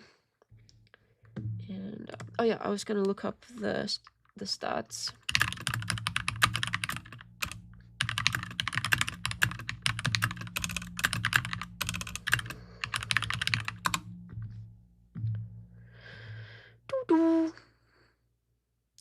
Def not be your own person, don't sell it for views. Oh, thank you for that.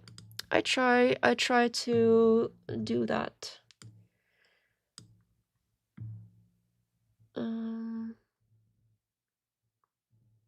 Although the 10K subs face reveal is still a goal, but as far as like my opinions and stuff, that's not going anywhere. Cause like I could just be like a pearl and say all the right things for the manosphere and start raking in cash. That would be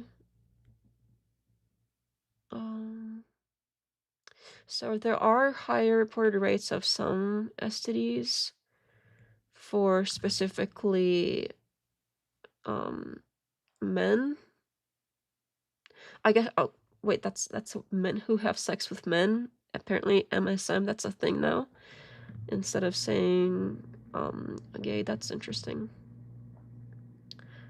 And I guess it's because of the physical, like how that works, that it's more likely to transmit.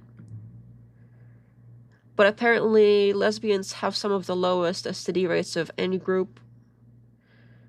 So that's interesting. I didn't know that. So Andrew, for your argument here, we're gonna have to say that you just gotta have like a lesbian couple, and then those are better than straight couples because they have less STDs than straight people. So if we base it on STDs and whoever has the least STDs, those are like the best families. If that's the argument, we're gonna have to go with lesbians.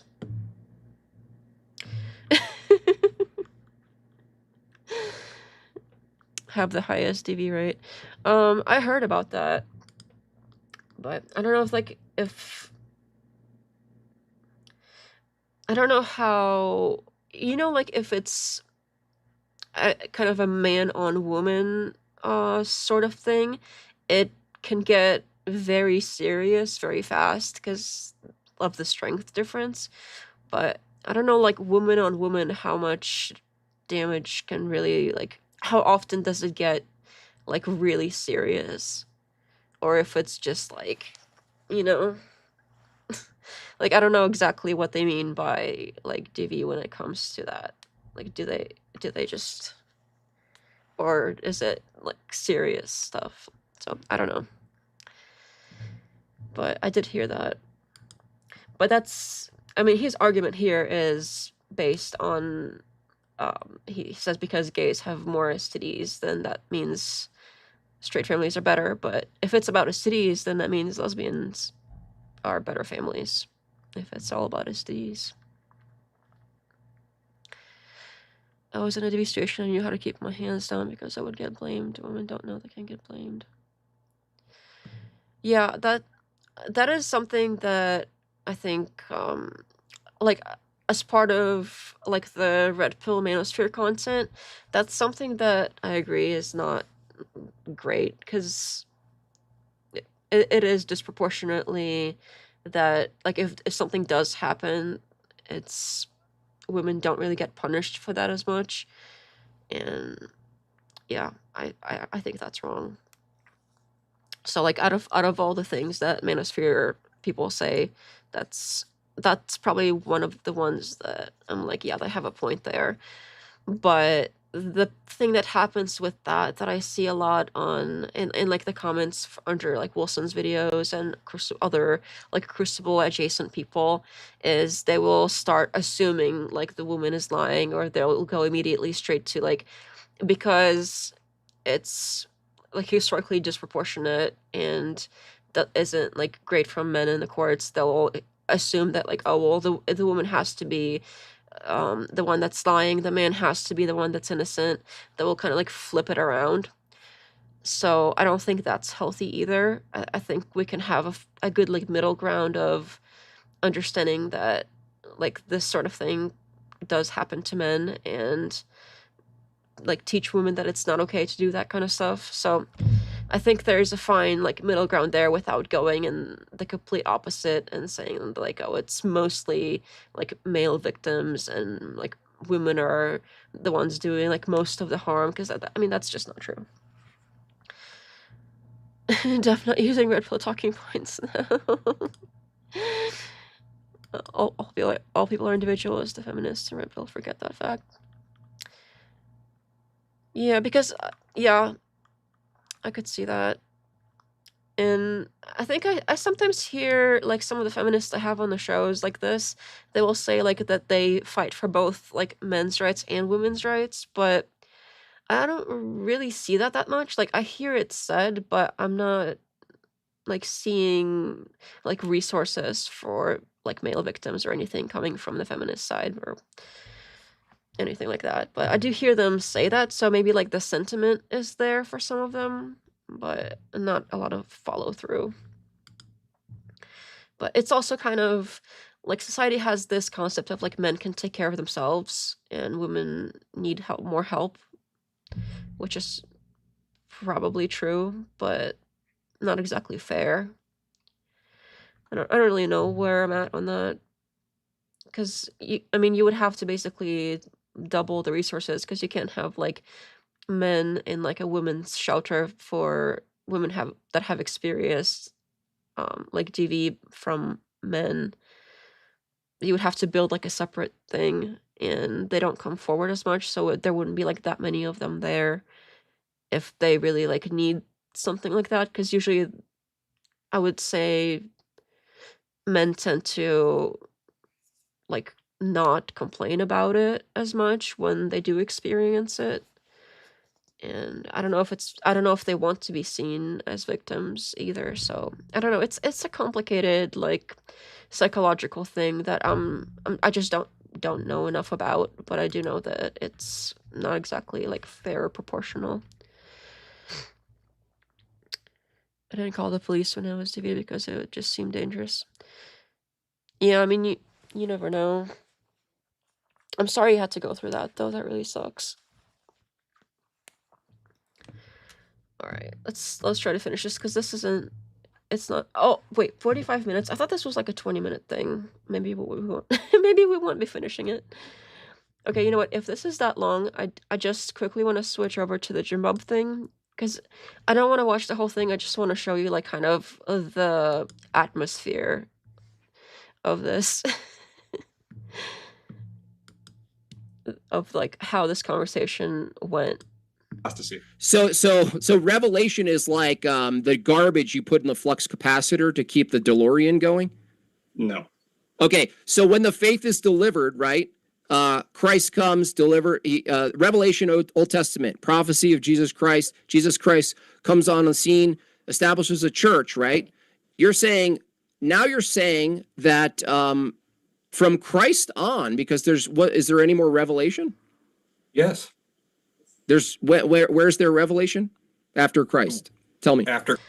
See, no. He like starts out getting interrogated as soon as James says, "Okay, now open the conversation, go." He immediately starts getting interrogated with Jimbob, and that never ends. Like the whole rest of this debate, he just gets interrogated. Like, does Jimbob think he's like a cop or something? Like, what is going on here? But here, let me just skip around a little bit, because it's like the whole time. really charitable and say he meant it poetically, like the truth of the text was lost, right, forever, right, and he had to reinstitute it, right? But the problem is he wrote a lot more, so obviously there was missing. Something was missing. No, something's not missing because there's more. That's What a are you false talking? dichotomy. Really? Yes. Right. So you think the biblical texts are sufficient? You don't even believe that. What are you talking? No. Like if Joseph Smith needed to write turbo style all these extra new verses, that means the verses that he's writing, now the verses are complete, right? No. So I have to give this kid credit. Like I didn't really know anything and still don't really know much about like Mormons or sorry, LDS people, whatever they want to be called. I don't really know which one is right anymore because I still hear people say Mormons and I think most people still know them as that. But anyway, I think he really like held his own here. Besides the fact that he was getting interrogated the whole time by Jimbob and he didn't really get a chance to like properly make any of his points or respond fully or like ask any questions in return. Besides that, I think he like held his own like just in the way that he responded to his like barrage of questions because Jimbob kept making I don't know if somebody really paid attention in like a more neutral way, I think they would see this as Jimbob being like really intense about it and kind of like thrashing around and trying to like guess what the other guy was gonna say or like guess what his opinions were and ask him in this like interrogating way as if he already knows. But every time he was wrong.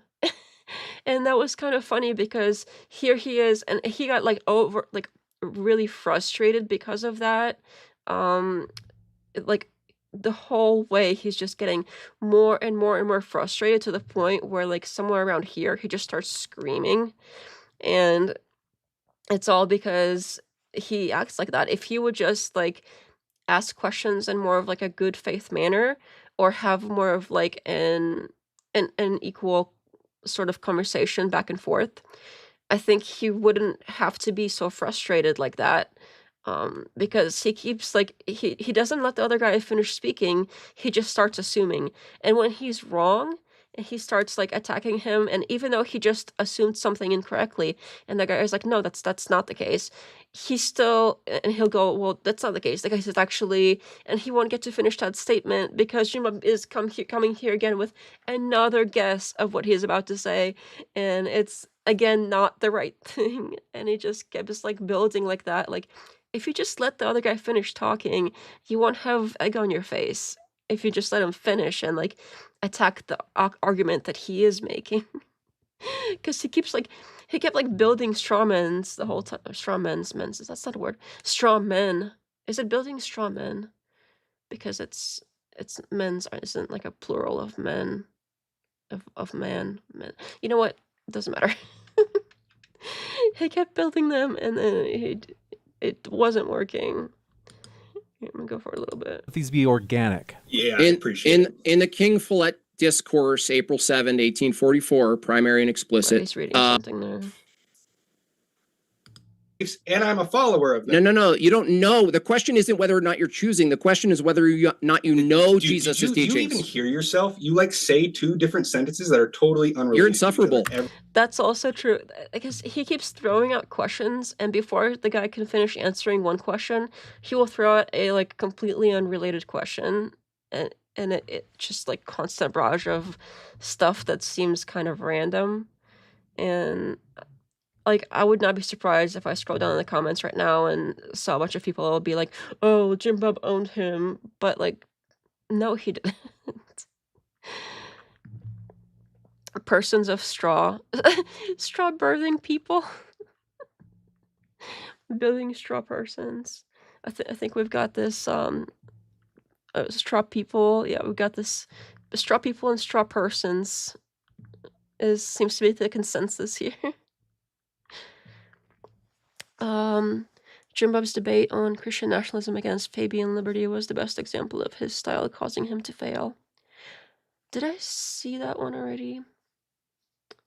I don't remember if I saw that one or not. I might have to look at that one again. But it seems like he's got the same, like in all of the debates he does, he's got the same kind of tactic, like barrage with questions. It doesn't matter if there's a point to it or not, just keep asking questions to keep the other person on the defense, and then it looks like you're like in a position that's like above the other person. You have like the upper hand. So you're gonna ask me. You're gonna ask me. So then what the hell are you talking about? God created then? What are you even referring to? He took what was there and made it something else. He made it something else. Mm-hmm. So it could have been what it is now. So it could have been exactly what it is now? Probably not, because that's not something else. Okay, so what is you don't know what the something else is then from your theology, or? No, why would I know that? Okay, so there. Well, you weren't there when Joseph Smith said he received revelation either. So. Right, which is why I choose to accept it. We've been over this. You don't understand how religion works as an epistemology. You keep saying that, but it does, you're not actually arguing you fail anything. to represent otherwise. No, you're just making assertions. You know how many times, dude, tonight you said you don't understand something? That's not an argument. I'm saying you don't understand them, and then when I'm actually pressing you on them, you're citing a source and you're going, you're right, I don't understand it. So yeah, you don't understand it. How does that make your theology, first of all, Christian or coherent? Doesn't. You can't define me as not Christian if you can't understand me. And I defined Christian in my opening statement. Look, dude, it's coherency would also be reliant on you understanding it, which you don't. Okay, let's talk about That's fair, because if every time you're guessing stuff about Mormonism and he's like, no, that's not right, you can't say like something isn't a thing. Like you can't say a thing isn't Christian if you don't know what a thing is like fully. So I mean I think he kind of got him on that one, honestly. Prophets. Is there why should we talk about prophets? That's not responsible to what I just said. Well, you're just claiming things. And he's like trying to change the topic. It's about me, but that's not relevant. Those are all true things, and then you're going to dodge that because you're the dodger. You're talking about me. Scenario. You're talking about me, though. The topic of the debate is not me. The topic of the debate is you don't think I'm a Christian. I think I'm a Christian. But in order for you to think that, yes, but in order for you to think that, you have to identify Christianity, which you fail to do. And then you have to identify why I don't fit within that, which you can't do because you don't understand what I am. Well, you don't apparently understand what you are either. No, I do understand what I am very well. You don't understand it at all. You haven't read any of these source materials. Well, no, the source materials is distinct from your claims. Like, right, if you're pulling from not. Dude, you keep interrupting. What? He keeps interrupting you, Jimbob? He is the problem here? He is the interrupter person? Is that where we're at right now? We're in delusion land. This kid over here, he is the rude interrupting one. He keeps interrupting. That's okay. I don't know if that was meant to be like rage bait or if he like honestly doesn't know he's doing it constantly. He's the interrupting straw person. Steelman with his mushrooms. The body of Christ is sacred mushrooms. Oh, okay, those mushrooms. I see what you mean. Fabian Liberty's name could be better. I think I am subscribed to him. I just don't know if I've seen that specific like debate with him and Jimbob. But I do like I have seen some of his stuff. I think there is there's a debate that I saw him do with Dyer. I haven't watched the full thing, but I saw some clips from it, and it is another example of why like Dyer is completely like so freaking annoying. He does the same thing like Jimbob does here. It's just like interrogating with the questions and not letting the other person speak, and just constantly like this. I don't know, it must be stressful, like the way that they're acting, it looks stressful, like they're really like on edge. So if you're saying what it means to be Christian is merely a statement of internal fact, I just choose. It's an ideology that you ascribe to. You just keep interrupting, dude. Well, he is correcting you. Because you keep making false premises. Is it true that according to you? And until like halfway through here, it was Jimbob interrupting literally every single time. And the kid does it a few times for pretty good reason. And he's like, oh, you need interrupting. You interrupted the Jimbob. The standard for what constitutes Christian is if you identify with the definition. I just think the debate into the Discord. Oh, thank you. Okay, perfect. I will have to check it out. Is he also, what are we calling it? Interrupting straw person in that one too? Because I would not be surprised. Sure. Is there any other criteria? But sure. Is there any other criteria required for follow? I think I've also seen. I haven't watched. I know Jimbob does like live shows too. I think I was redirected to one of his live shows after. Well, back before the beef. Oh, speaking of the beef, there's some of that too. I don't know if we'll have time to cover it, but back before the whole like raging tomato beef, she would like redirect a few times after her stream ended to him streaming, and he was. I don't normally like see him stream, but one of the few times I did when I was like dropped in there, once the other stream ended. He was talking about like the moon landing being fake, I think, and then which I had thoughts about too. Like I used to not be completely decided on that. I still don't know 100% obviously, but he seems like very confident, and there was some other stuff too. Oh, I forgot the other thing, but I mean, for somebody. Oh, evolution was the other one. He does a lot of debates on like evolution being supposedly fake, and I don't know if evolution is 100% real. Like I don't have like proof, but his arguments were just so bad. Like I'm starting from a place of like I don't know about like the moon landing. I don't know about evolution. Like I have heard arguments in both directions, and I can't be like 100% sure because I wasn't there, and like you never really know for sure. But I don't know, he's done several debates on just evolution, and his arguments were so bad that I think it like pushed me in the direction of like, yes, evolution is like probably it. So it was, I don't know, and he just keeps doing those too. I don't know. Even when I was questioning evolution, I don't know if I would go out and like debate somebody on it, because like you just don't know really one way or another. That proving like the opposite of it is pretty difficult. And I guess if all you set out to do is show that like there's some holes there, like yeah, it's not a perfect theory, but his arguments were just so bad. Oh no, definitely was a moon landing denier. I used to think that like maybe it didn't happen, but no, like I'm like 50-50 on it. I debated Jimbob on evolution. He told me that I'm a Satanist. I don't know, like some Christians unironically think that like Satanists are like think that Satan is like their god. But as far as I know, Satanists are like, it's just an atheist rage bait thing. It's not, they don't actually believe in like Satan or the devil or anything like that.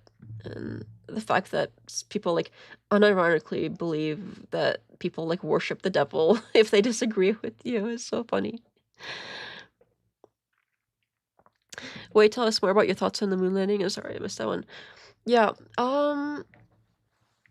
I don't know if you're serious about that, but basically, there's weird things about the moon, and you know how it's like just the right size for, and like just the right amount away from Earth, and like the proportion of the moon, like the size of the moon compared to the size of the Earth, it's everything about it is weird.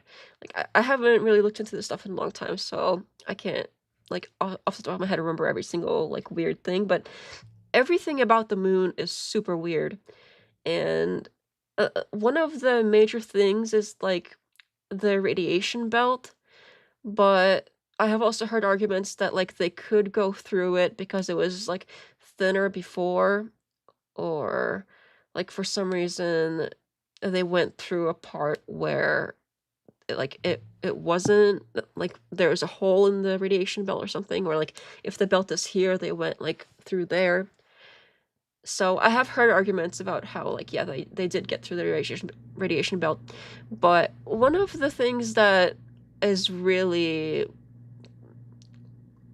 like shady about the moon stuff is they said they lost the technology of how they did it. Like, what?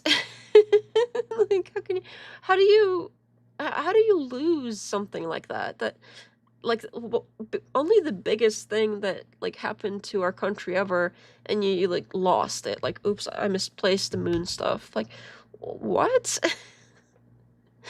Like, when I heard that excuse, I was like, that's a little shady. But I guess it's possible. Like, the government isn't really known for being super efficient or, well, anything good, really.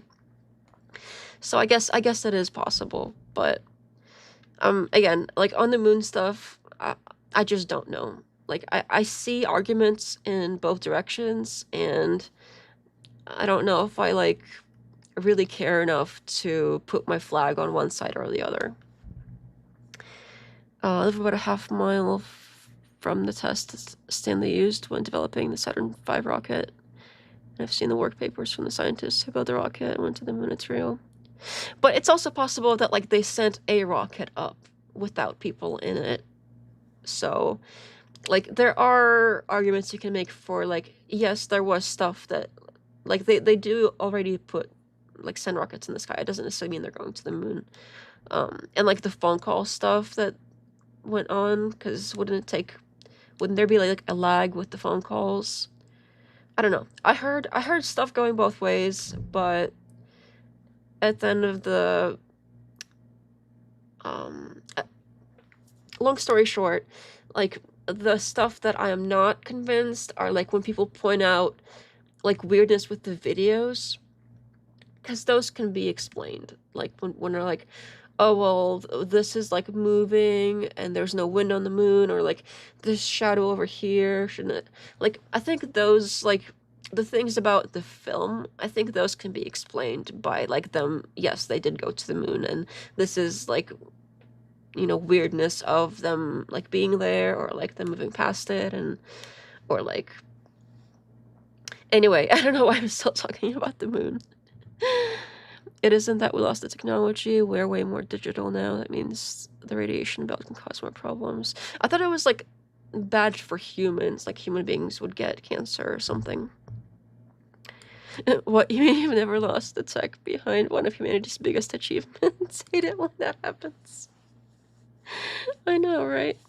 But that is, like, the excuse that I heard that they're using, so I don't know. I think they're saying that they are going to go back to the moon now that they found a puddle of water on it or something, and I think that would be cool to see. I love, like, I've always loved space stuff, so I hope it's real. Like, I hope that we do go again, and, like, that it was real and everything, because I like the idea of it. Like, I think it's really cool. And, like, when they send up probes and you can see, like, photos and, like, the Mars rovers and things where you could see, like, literally the surface and rocks and stuff on another planet. Like, that blows my mind. I can't even, Like when I try to think about it and like wrap my mind around it and like really, really think about it, it is just amazing. There's no other word to describe it. It's amazing. And especially like all the other probes they sent, not just Mars, but like when they sent probes further into the solar system and like Voyager left the solar system, like something man-made left the solar system. Like that is crazy. That is such a long distance, and the photos that we got back of other planets and moons and like the water spraying from the ice on, what is it, Europa, that has like an ocean under it probably, and all of the other like just photos of other planets, and the fact that we can have those and like see them, it's crazy. I don't know, it's just like I can't even. I think it's crazier that there's so much more of the ocean that isn't explored, let alone space. Yeah, like we're here on the planet, and there's still pieces that we haven't gotten to.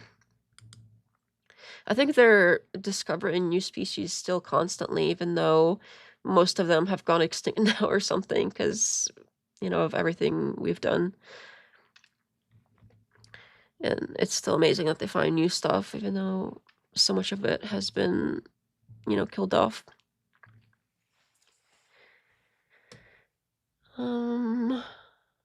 If you believe the Mars rovers are real, you got a lot of brainwashing to clean. Oh no.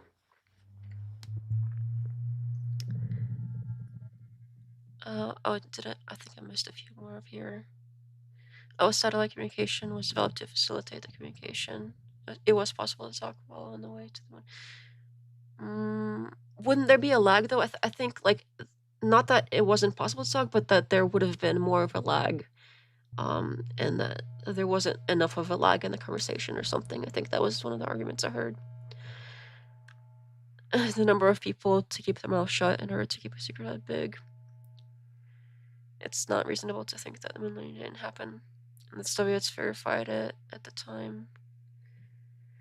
Like I said, it's possible that they, like, if you were to take like the it didn't happen side, I think it's possible that there was a rocket that was sent there, but like without people. Like maybe they sent another dog or something. But no, yeah, I agree that it would be difficult to keep a secret like that, unless people were really working on a rocket and really did send up a rocket, and not that many people had to know that there weren't like humans in there or whatever. But I don't know. I think that it probably did happen because they have like the videos of it, and the videos do make sense once they're explained properly, of them being on the moon and like, wobbling and hopping around and whatever. So I think it probably did happen, but like I could see why people are not so trusting of it. Stillman says the moon landing is fake. Just watch the footage. Not only did they claim to lose technology, they also lost the original footage. It's not bad. I don't know. Like I said, I definitely see some of the arguments on the opposite side, but I could also see the arguments for it, and I think there is a point, like what Noah said, it would have to keep, like, a lot of people would have to, even if they did send like a rocket up there, you would still have to keep a lot of people quiet, of like, why didn't they go like retrieve the humans, or like why did humans not enter it, because somebody would have to be there to see parts of that. So I don't know. Like the Manhattan Project, like all DARPA projects. I mean, we do know about those now. Like not all DARPA project, but like the Manhattan Project, we do know about.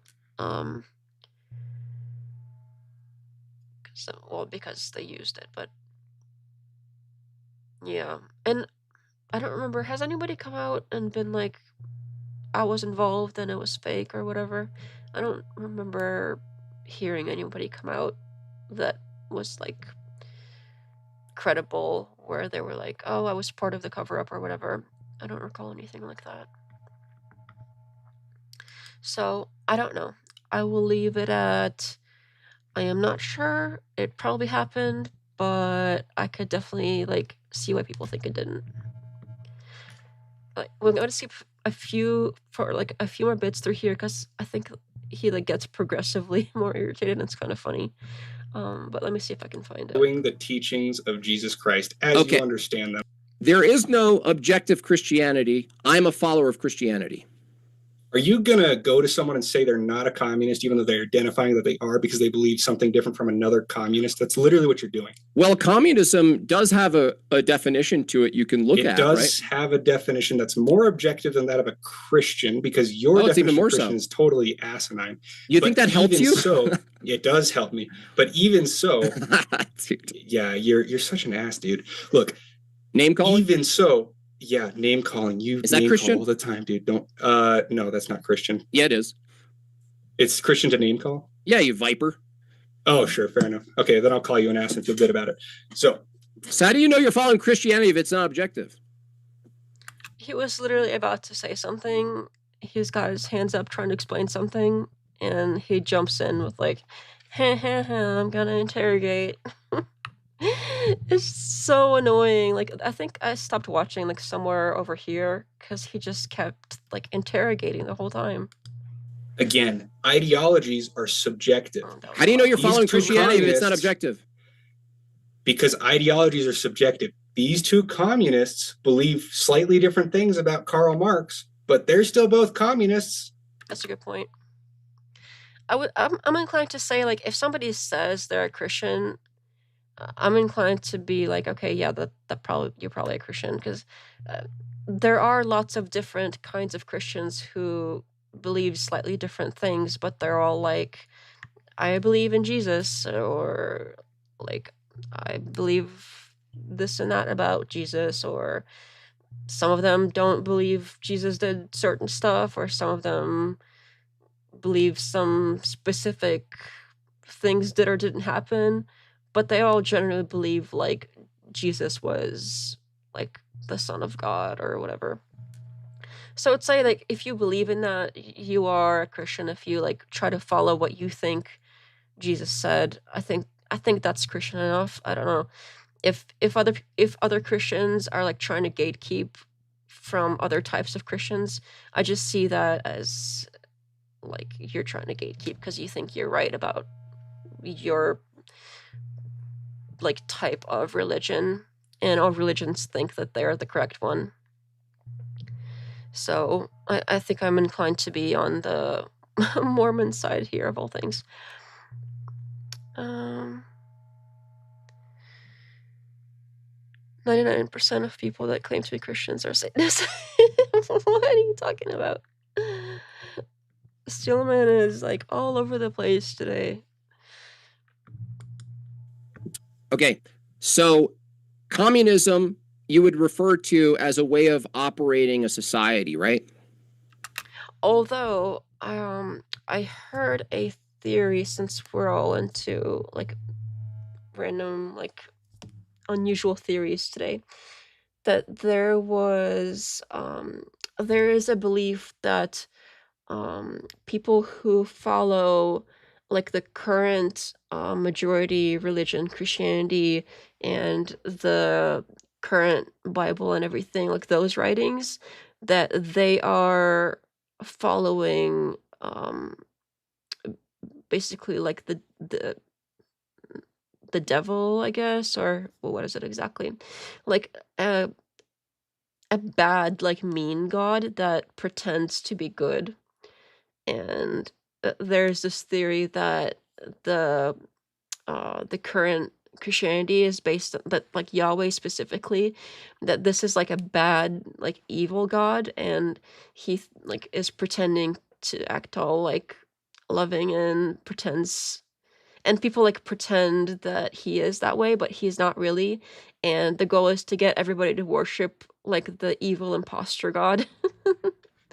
I forgot exactly like what that theory, Antichrist or bigger than that. I think it's bigger than that because I think that the Antichrist is like somebody's prophesied to come and be like a charismatic figure, and there is a concept of like pretending to be something you're not, so that's similar, but I think the idea here is that it's like the God himself being like a trickster god or something like that. I don't remember exactly what the group of people is called that believe this, but what is it? I wish I remembered because it's so interesting. Like you think, oh well, Jesus and all these teachings, and then I think part of their religion is like some writings that aren't included in the Bible that were supposedly found, and that Jesus actually tried to, like, he knew this about this God, and he tried to like he didn't believe in this current God, and he made fun of people that believed in this, like, this current version of Christianity, because apparently there was Christianity before Christ. I don't know how that works exactly, but apparently that's the thing. You're talking Gnostics. Yeah, I think maybe Gnostics. That sounds right. I don't know if it's like all Gnostics or some specific like sects of Gnostics, but that sounds right. Jesus is a serpent in the garden and drop a panel. I don't have a panel. Let me see here. Oh, speaking of panels, I can do panels. I bought the Streamlabs like web panel thing that's similar to StreamYard, so I technically could do some, but it's a little late today. Maybe if people are interested, like if there's enough interest in doing live panels, I'm not against it. Just let me know, and if there's enough interest, we can do that another day. But it is getting pretty late. I want to find the part where, because at some point he starts like screaming. And it's biological sex. He's so mad, and that is somebody who can get pregnant. Tell me if this is logical. Okay, let me do something. Let me tell you. You tell me if this is logically coherent. There's no standard for being a true swordsmith. I am a true swordsmith. Is that coherent to you? Holy fuck! I'm asking you a question. Is it coherent? Subjectivity and objectivity. I didn't ask if. Oh yeah, another thing that happened in this debate is like subjective versus objective, and there was some question about like, did Jimbob know what that meant exactly? Because he kept like calling certain things objective that can't possibly be according to the other guy. So yeah, there was a lot of that. No, don't do panel still. Hey, be nice. I think if there is enough interest in panels, I don't mind doing, not like instead of what I do now, but like in addition to, I don't mind doing like a panel once in a while. But there has to be enough interest. It can't just be like one or two other people. There has to be a little bit more interest in that. Let's go. Oh, welcome back. Nice to see you. I'm not sure, but there was a pope that said something similar, that the devil had infiltrated Christian institutions. Oh, that is interesting. I haven't heard about that. Do members only panels after you are monetized. That's a good idea. Can't have all the stuff away for free or whatever. Can't give away panels for free. That's a high value item, and sorry, I can't. Honestly, that's not a bad idea, but again, I'm not against doing them once in a while, but we can discuss another time if there will be panels. But if people are interested in panels, let me know. The wacky people, there's no factual. No, they still believe in sex. Let me ask, dude. Let me ask the question. There's no factual thing from their view that they're. You've done nothing but ask questions. What do you mean? Let me ask the question. Oh my god, that is so infuriating. Doctor smokes cigarettes, and he says smoking's bad for you. You say, "Well, you smoke cigarettes." I'm internally critiquing Mormonism right now. No, I'm explaining the. What's the topic of? I don't see how he can be internally critiquing it if everything he has said about it has been incorrect. To internally critique something, you have to like say, yes, like, here's what this other person thinks, and this is inconsistent with this other thing that you think. But so far, he hasn't really been right about anything the other guy thinks. He's externally mocking. Yeah, that's probably closer to the truth here. Grift not. No. Oh, did you guys see the Erica Kirk grift thing?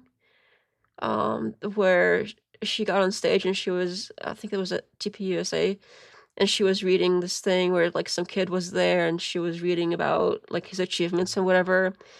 And she said she accidentally said the word grift instead of like gift or something. Interesting. That is very interesting how that happened. Like, I think if you like have the word gift written down and you accidentally read it as grift, you got to be thinking about grifting. Because gift is a way more common word in the English language. So to replace it with something that's way less common, unless that's something that like you're like guilty of doing in some way or something, is very unlikely. So I found that funny. But yeah, I don't know if anybody else saw that. I think it was making its rounds around the internet. The debate. What's the topic of the debate? It's our members of the Church of Jesus Christ of Latter-day Saints Christian. If there's no standard, just like there's no standard for a gender absent sex, if there's no thing called sex. Why do they always have to make everything about the Transformer topic? Like, every time they have to sneak it in somehow. Like, it's an obsession. The Transformer topic is an obsession for some of these people. Like, it has nothing to do with that. Why? Whatever. Sex to refer to is subjective. Yeah, exactly. So if, for your view, you don't understand this. The reason you reject, one more time, the reason you reject gender independent of sex is because sex is the real objective thing you're pointing to. That's why you reject the gender thing, right? I have a reason to, because there's objectivity. Right, got you. So what reason do you have to call yourself a Christian if by your own reasoning there's no objective standard? That's not following. Yes, it does. It's a one-to-one. Because there's no objective standard, I am allowed to identify as it. That is my statement. How can you identify an something? objective standard. How can you identify it's a philosophy? It's not an objective thing. How could you identify something you can't define? Because he didn't say you can't define it. It's just that there's differences of opinion on it. Transformers are definitely more than meat style. No, I'm just saying, like, why is it always brought up as like just leave him alone, you know? Because it's a philosophy. You can define it, but there's different ways to define it. There are different forms of Christian. How can you define yourself something that is completely arbitrary? It doesn't correlate to reality, dude. You're granting the trans people that they could do that too. No, I'm not, because they do have a corollary in reality that they reject. Where's my corollary? No. They can say that totally reject the premise, but you don't logically follow it. I don't know what it has to do with what I've claimed in my opening statement. It's this. If you're next to someone who also claims they're Christian, but you guys have a contradictory view of what a Christian is, you can't actually argue who's a true Christian. What is this like no true Scotsman thing? Because that's all he's done this whole time is like no true Scotsman. Does it matter who's the true Christian? What's the topic of the debate? Are we Christian? Why does it matter who's true or not? Why does it matter in a debate called Are You Christian? Why does it matter that there's a thing called Christian? That's not what. No, that's not what I said. Yeah. Why does it matter? No. One is true, one is false. Both are Christian. Is there any false Christian then? No, they're all Christian. Everyone's a Christian. No, everybody who identifies as a Christian is a Christian. Okay. Someone could just say I'm a Christian. They don't even know what it means. They're a Christian. Yeah. Okay. So I'm a Christian, and I've never heard of Christianity or the teachings of Christ. I'm a Christian. Well, then where would you get the word from? Oh, interesting. Now there's a referent suddenly. The referent meaning the definition of Christian. And where did you get the word Christian? The dictionary. No. Where did the dictionary get it from? I don't care where the dictionary got it. So annoying. Like, I can't. I don't know who this Lift Logic guy is, and I'm like indifferent to Mormons. They've always been kind of like kooky to me, but I have to give him credit for like holding his own here, because like he for the most part didn't let Jimbob get to him, and he has made a lot of great points. And like Jimbob started through like trying to respond to them and went like off topic, kept like trying to say stuff that the other guy isn't saying, and you could, yeah, I have to give some credit. I've never heard of him before, but it's nice to see somebody like. I wish that he wouldn't let Jimbob continue to interrogate him the whole time. Like, I wish he stood up to him a little bit more than that. But it's nice to see somebody who is like confident in what they're saying and like really owning Jimbob in a debate. Got it from really. So really? This is where, even though he's on the defensive, somehow it's still coming out that like Jimbob just looks stupid here and uninformed. Honestly, I think the majority of the Christian demographic is just people that were raised Christian and not attend Sunday Mass or read the Bible, so they're Christian. Yeah, because I think most Christians probably don't really go to church or anything, or read the Bible. Yeah, that's a good point. I would say they are, like, if your family is Christian and they raised you a certain way and you like agree with their like morals and standards and everything, and you believe that there was, Jesus, and you believe that Jesus did stuff and that God is real and all of that, like, I think that's probably enough to call yourself Christian. Because why would a Christian want like less other Christians, even if they're slightly different sect or whatever of Christianity? Wouldn't you rather have more of other Christians calling themselves Christian rather than atheists? Like, what is this like gatekeeping? I would think Christians would be happy to like have other people calling themselves Christian, even if they're not like 100% like reading all of the Bible or going to church every Sunday. Rick Nell says we need re-examination for these Christianity questions. Haha. Yeah, I guess we were gonna do a live debate where, well, it started as not a debate of like, is there slavery in the Bible, because that's something I've brought up, and he said he would be interested in like explaining it live, and eventually we did agree that it would be like a friendly conversation, and I guess now he wants it to be more of a debate again, and we were like working on planning it out and doing a date and everything, but unfortunately he has chosen to take that debate to another channel that's bigger, which is fine. So, but I mean, no hard feelings or anything, but that's where that is, by the way, in case anybody was wondering, because I know we like talked about it on the live before, but that's not going to be happening anymore, unfortunately. But yeah, if anybody else wants to do it, you're welcome, but that specific thing isn't going to be happening anymore. Although there are other debates out there that I've seen recently. I don't know if YouTube suggested it to me because it like somehow knows, but I have in the past like several days come across several debates discussing that very topic. Like, does the Bible like condone slavery? So it looks like it's been done before anyway, so it wouldn't be like anything too like novel. Although I don't see anything wrong with doing debates that have been done before with like different people and maybe different points. Anyway, I'm gonna stop rambling now. That's where that is at.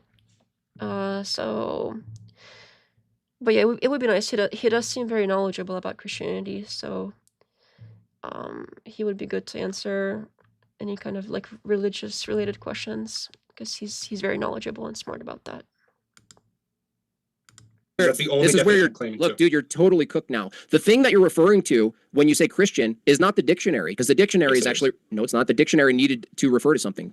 But the only one I'm claiming is the dictionary itself, not what the dictionary is claiming. No, the dictionary. I know the dictionary got it. They got it from, well, you go way back with the etymology. Yeah, back to where? Christ follower, the epithet that was thrown at the ancient followers of Here we Christianity. go. There we go. But there we go. None of that's inconsistent with what I'm saying. No. That yes, means that's objective. Okay, sure. Let's use that. That's objective. now we're okay. Hold on. Now we're talking. What do you mean? Hold on. Let him freaking speak. He was finally starting to explain something, and you can't even let him. You see why I couldn't finish it? It's like every time this kid starts saying something, Jimbob is like, "No, stop interrupting me. Hold on, stop interrupting me." It's like, it's like somebody's like taking your hand and is going like, "Why are you hurting yourself? Why are you hurting yourself?" Like, that's what that's like to me. Oh my goodness. See why I couldn't finish it. Yeah, I mean, it's just over and over again, like complete disregard. The moderator sucks. Yeah, in this case, you know, James, I think at some there were like a few points where he was like, the chat wants me to tell you that, you know, you don't have to, if you want to ask questions, if you want to ask Jimbob questions, you can. I think he's brought that up a few times because it sounds like the chat was literally like spamming him, like, it can't just be Jimbob interrogating him or something like that. So he like had to say something then. But besides like coming in a few times and saying that, like the chat says that you can ask questions, or the chat wants me to say this or that, he didn't really interfere at all, despite Jimbob literally being a bully here. Like, I don't even know how else to describe it. He's just a bully. Called a Christian and something not. You don't have a standard for that. I just provided one like 40 times. You just told the audience and myself the whole night that there's no such thing as a false or true Christian. Right. That's not the same thing. You're saying two different things. False or true Christian is a theological claim. Christian is an ideology that you subscribe to. How do you say you subscribe to it? What's the difference between the ideology? He was about to tell. Oh my god. I can't. The Emperor Fat Ass Dogs, you sick freak, says to lift logic. Oh, looks like the context doesn't matter. Teachings of Christ, but I'm doing sacrifice. You've probably heard. Yeah, I'm definitely. That's what I'm saying. I can't sit without using your subjective theological. You know what run is? Are you just like running? Yeah, run. Yeah. Official church. He established a church, and his teaching and his great theological. That there's no definition. It pertains to theology. There is no definition of Christianity that doesn't entail a theological position. There were several times during the debate where he just straight up started like screaming into the mic. Anyway, that's how this one went. Oh, but I think I brought up. It's getting pretty late right now, so I think as far as like debate type stuff, we can call it a night. But I did see a live on a channel called like one of those channels where they have like, oh, here I'll just show you 1 second. Let me switch it back. Let me pull up the one I'm talking about.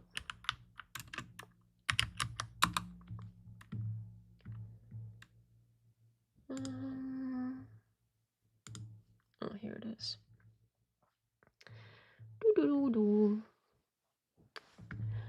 So, James is too passive. He must be assertive. Oh, I think I missed a few. Oh, Nazgul says maybe the chat is full of followers of Christ. That's why the mod don't want to step in. But the idea is that they're both. I don't know if you meant for that to be like that, but they both say they're followers of Christ. James is too passive. You must be assertive to moderate blood sports. Sarah got cooked for not playing ball with people, and Team Wilson. Yeah, and that's weird because speaking of Sarah, I thought that like all of the debates that I've seen where she was moderating, where she was moderating anybody that's like Crucible adjacent, or especially Andrew, she was always like very obviously on their side. And for them to come out and say later that she was like biased against them is completely bananas because she was always like giggling along every time Andrew was being an asshole and all of that stuff. Like there is no way she was biased like against them. If anything, she was extremely biased like in their favor. And the fact that that wasn't enough bias for them to complain that she was like for the other team is crazy. But here's what I'm talking about. Like there's this channel, and it's one of these like where they use these like AI things, and they do these they take like debaters, and they always have like, oh, I can't like mouse over, it starts playing. But like here you see like they do a weird AI version of Andrew where they have him like in a like positive expression, or like, and here they have the opposition where they make them, especially this like Sarah image. Oh, you can't see it. Here, let me scoot it over. It's not like all the way on the edge there. Where they have them looking like all like angry or looking kind of like silly or looking stupid. So that they do these like AI versions of people and make the AI give them like faces and act like, really have this like visual of like whoever's the manosphere is winning and whoever's the opposition is like upset and losing and frustrated and whatever. That's kind of the idea here. Kulik is one of the Crucible adjacent channels. He drugs Earth with mud. Yeah, that's what I'm seeing here. Like you can see this one, and it's not. This is like 3 days ago. It's not. This should happen like last year, and I remember him. I saw like at least I think one of his streams at least. I know he did, he like covered that last year, and he like, no matter what happens, he is like, what little I've seen of him, he's like 100% like pro Andrew. Andrew is like a complete saint. He can do no wrong. Anyone he's mad at is automatically like dirt. And he's still like bringing up the Sarah thing. And yesterday I saw that he had a thing where he was like doing a live with Rob Noor, and I was like, oh, that's interesting, let me see what the gnome is up to, because I mean Rob is super lame, and I was wondering like what could they possibly talk about that was like that people were so interested in to watch it. Anyway, I'm gonna have to find it.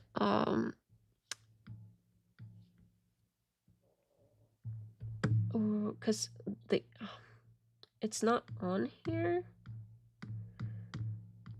I'm not seeing it because it was a live. Okay, it's members only now. I do have it downloaded, so give me just a minute to pull that up. Because I have that. Let me just find let me find it. Oh, yeah, here it is. I'm live with Rob Noor. Because it was only a little bit in, and I was like, oh, what do they have to possibly talk about? And, of course, they were talking... Well, at first, I saw like it was just this other guy and Rob's chair for a while. And then, after Rob came back, because I guess it wasn't just his chair the whole time, they started talking about the Sarah thing again, and it's literally like into the next year now. Oh, oops, I broke it.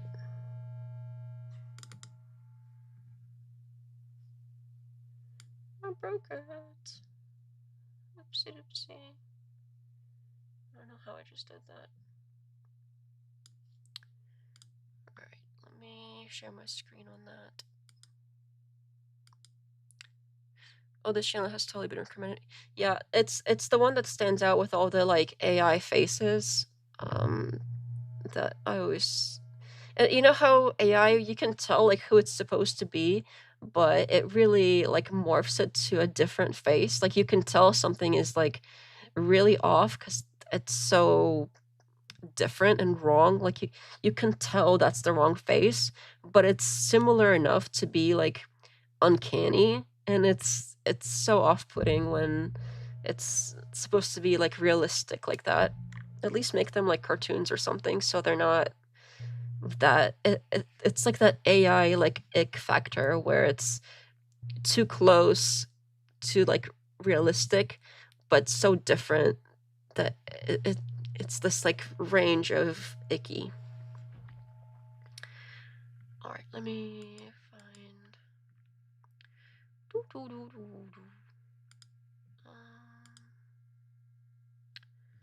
me do this. I'm gonna add it. Oops. Oopsie doopsie. Not the whole screen. And we have something else. QuickTime, really? I guess QuickTime opened it. I don't know if I've ever used that. Okay, here we go. Almost got it.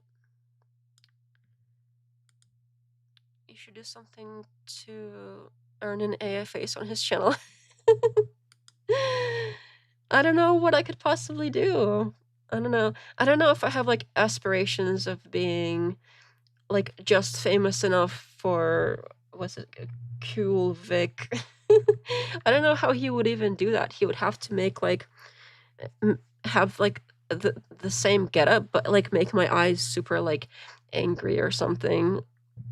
Like I'm some kind of like, oh, the angry feminist or something like that. Or no, like, oh, the evil Antifa going after poor Andrew Wilson.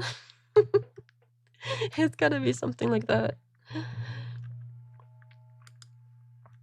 If only I could ever be that famous to make it onto Cool Vic's weird AI face cover. Oh, I almost got it. Okay, here we go. There we go. That fits better. Angry Muslim woman gets roasted.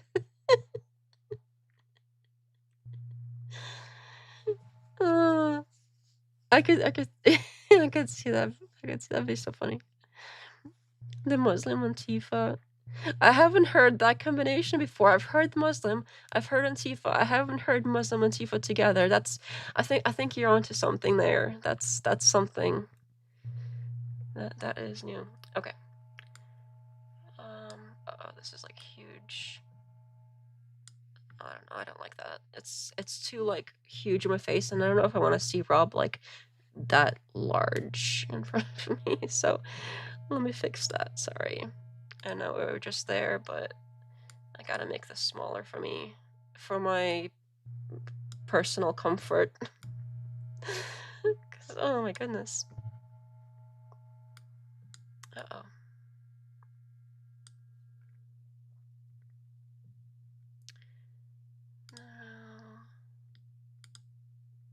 Oops. Here we go. Here we are. That is better. Big screen Def Nut. I don't like that view. I feel like it's too much me in like a too large of an area. So I don't know. I'm not really a fan of that one. Like nobody needs to see this like that large. Okay, so here is Rob. And now that I had to shrink the screen a little bit because I don't want to see Rob that large. Too much stuff, not no such thing. Aww. I don't know. I think there can be too much of anything. Everything has limit after which it can be too much. Is this gonna work?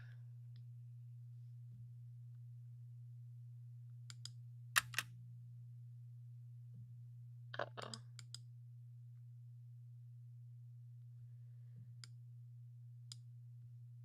It's not doing it. Oh Oh no. I broke it. It seems like I'm just like... Maybe I should open it in VLC. I think QuickTime... It's on an external drive, so maybe that's the problem. Okay, let me try VLC. And if that's a problem, then I'll have to do external drive. Sorry about that. Minor technical difficulties. Ah! Sorry, it started playing all of a sudden. Okay, that works. Let me just switch it over to the VLC. And it looks like this one's working. I got it working. I got it working. Okay. Wait, what? Where is that?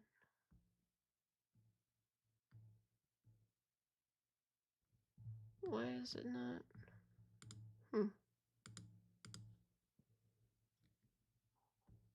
Because this is... I'm confused. Oh my goodness. This should not be that difficult. Is that it? It's not. Nope, that's not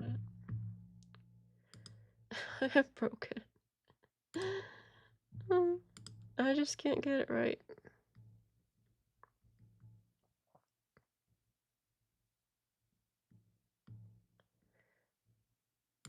Is it the... Nope.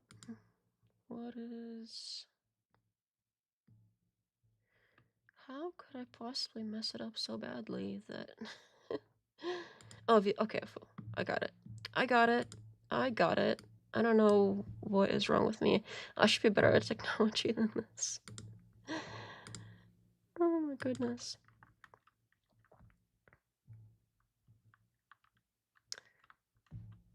Oh, hello, BSDOS. Out of the three, I definitely choose DefNut. Oh, thank you. That is so nice. I like being chosen. I'm just kidding, I don't know what that was. I think the cat is doing... I think what the cat is doing to that tree will make this stream 18+.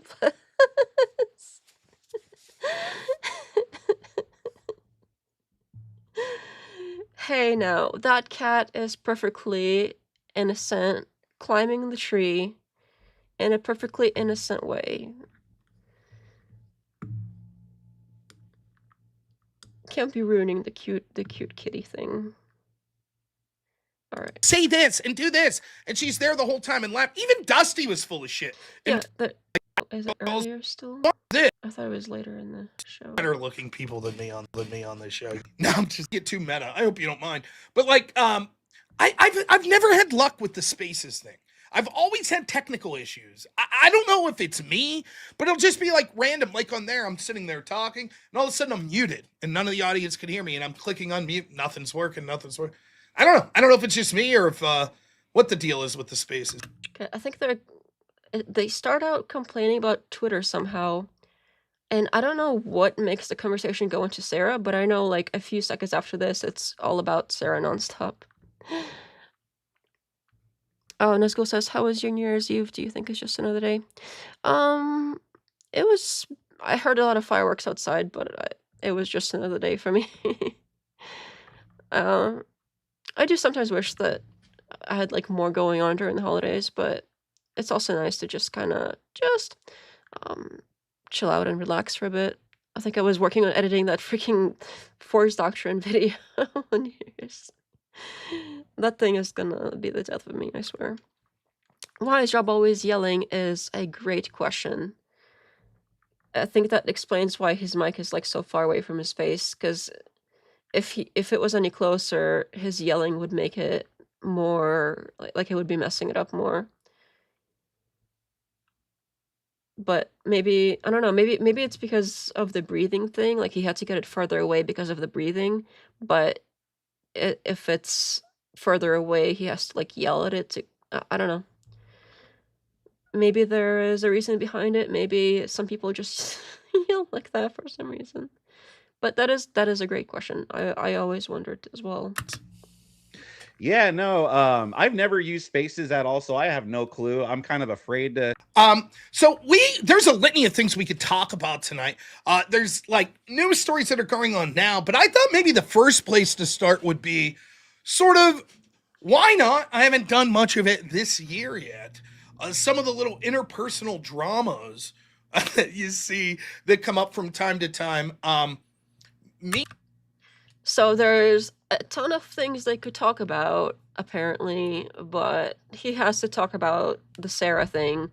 I think the Sarah thing has been like the most exciting thing that has happened to him, like YouTube related, and he just doesn't have anything else to talk about except, Sarah hurt my fifis. Because this is like the next year, and he's still butthurt about it. The one I was involved with the Panelverse, which was odd. What's your thinking on that? Is someone like, it's weird being involved in sort of this space. Let me know if that's too quiet for you. Maybe it's just my headphones. Where you see like people follow roles, like you're a moderator or you're a panelist, or there's different roles. And in dealing with like a lot of the sort of moderators, it's tough. Is it too loud? Or did I break it? To find it where it comes without drama, and I think I had to find that out the hard way. Yeah, no, that whole situation is just, watching that whole saga go down, it's all basically about pretty much that group over there. They don't think they do anything wrong, pretty much, and that's the whole thing. And it's because they can't reconcile that they've done at least a little bit wrong in that situation. It stopped them from fully getting over it, because projection much. Who is talking about everything literally the next year? Oh, it's you people. So what do you mean can't get over it, those people over there? Because it seems like you guys can't get over it. You're still all about it. Literally 3 days ago you have a thing about Sarah. And yeah, they don't think they do anything wrong. Like, exactly. Every single word of that was straight up projection. Like, Andrew can do no wrong. Have you ever said Andrew has done anything wrong ever? Because even if you like the guy for whatever freaking reason, you can't say he's never done anything wrong. Like, you just can't anything wrong, pretty much, and that's the whole thing. And it's because they can't reconcile that they've done at least a little bit wrong in that situation. It stopped them from fully getting over it, because they still to this day. What? You guys are the ones bringing it up. Like when you were going back and forth with Dusty, when you guys were on my stream on that one time, I noticed he was like when Dusty would be like, well, I was just joking, Rob, are you autistic? Do you not understand jokes and stuff? And then it's like, oh, okay. But then when you say something and Dusty didn't get that it was a joke or something, all of a sudden it's like, Rob, like, what's wrong with you? That's not even a joke or something. It's like, no matter what, it's Rob's fault. You know what I mean? Yeah. And the whole thing to me. Oh, no matter what, it's somebody else's fault. That sounds familiar. He's done at least one wrong. Absolutely. Dusty is a drama streamer. His content model relies on people doing stupid stuff to mock. Ain't nothing wrong with that. I got nothing against like having some drama sometimes. I think it's sometimes can be funny. My biggest issue is when people say I don't do drama, but then literally all they do is drama. Like I think I've heard this guy before probably say like, oh, this isn't a drama channel, but like his whole channel is a drama channel. Maybe it wasn't him, but they're all kind of the same. Although I thought it was him. Again, I haven't seen a lot of his content, but I could have sworn I heard like either him or somebody just like him say, "Oh, this isn't a drama channel," but even Wilson himself, he's like, "This isn't a drama channel," and proceeds to have a whole stream doing nothing but drama content. Like, if you think you're somehow like better than somebody else because you can say, "I don't do drama," but then do nothing but drama, like that, that's stupid. Ain't nothing wrong with having a little bit of drama here and there. It can be funny, but it's always the people that like do the most of it that say they don't do it. At least Dusty says he does it.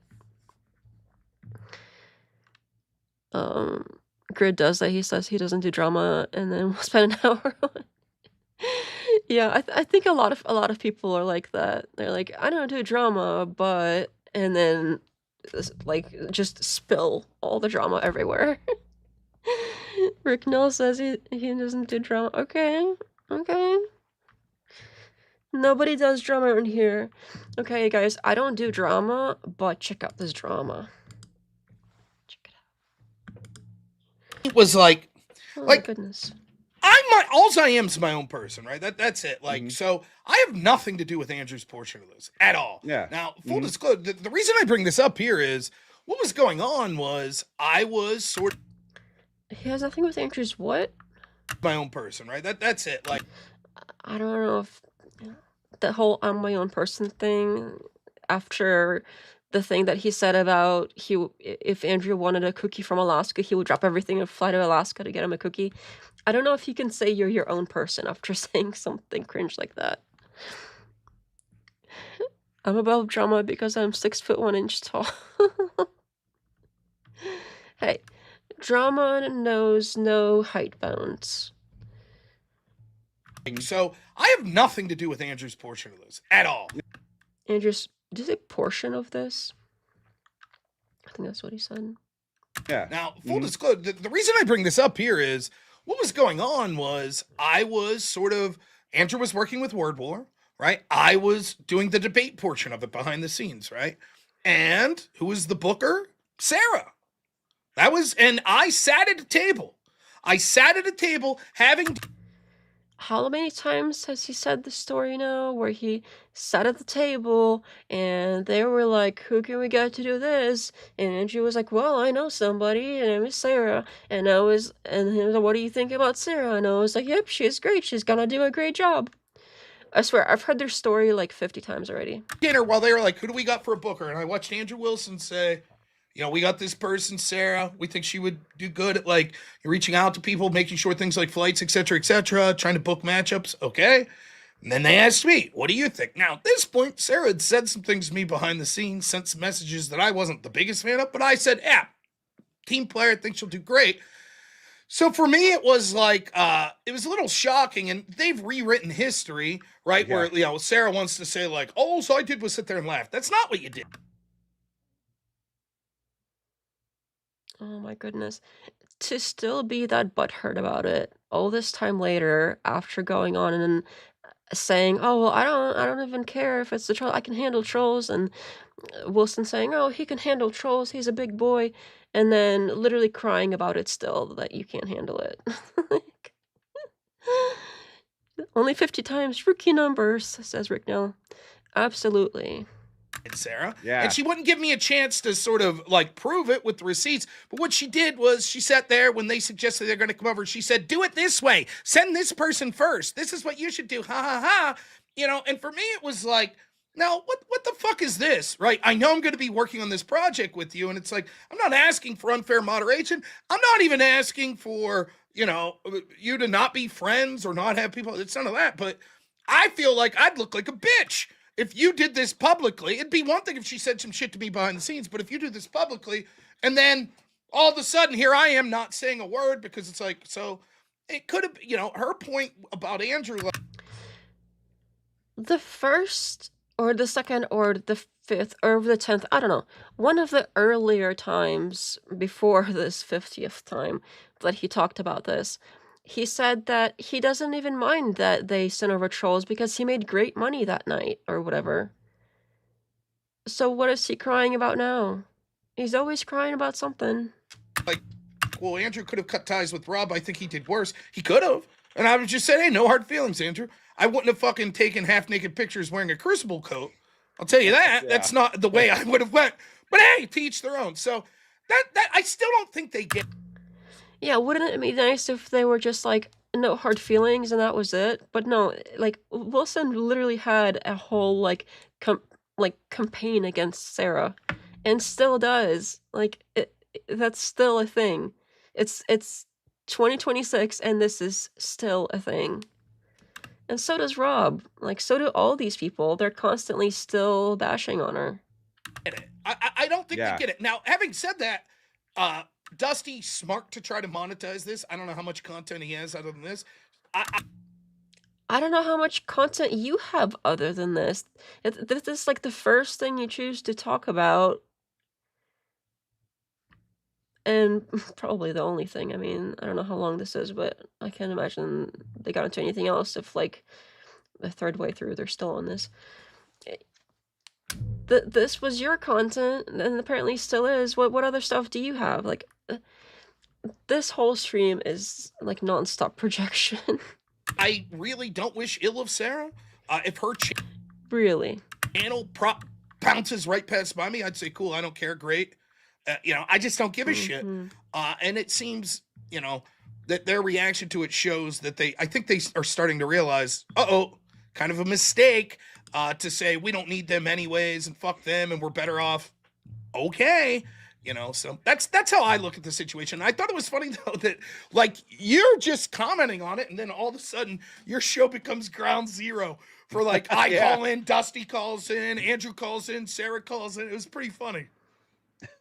Yeah, no, that was a wild stream because I was rewatching it the other day. I reviewed that, and I was because I saw Emmett, you know Emmett. I saw him reviewing it. Yeah, you know, great dude. And so I saw him reviewing it, and so I was rewatching it again. And I was like, dude, I forgot a lot about like even in this conversation, she was trying to gaslight and lie. You know, like remember she even said like, oh, I didn't even know what they were doing when I arrived there. I didn't even realize what was going on.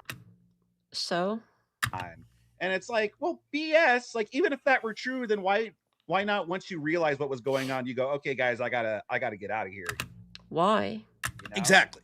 And she did know because she was, and again, it was like, I didn't recall. By the way, that's the video that you just put up yesterday. So I wanted to show that. So please check it out. And from there, make sure you're subbing to Cool Vic's channel. You'll see a lot of awesome content. Does a lot of like debate.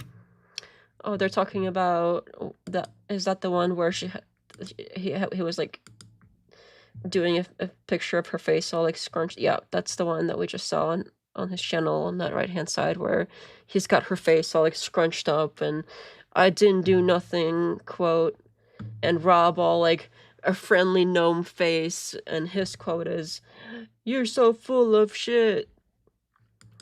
And she's all mad like that. She's all like, oh, evil Sarah. Like, these thumbnails are so over the top and so, like, the level of bias is off the charts. Not that I'm expecting him, like, any of these people to be, like, unbiased. Not that I am unbiased.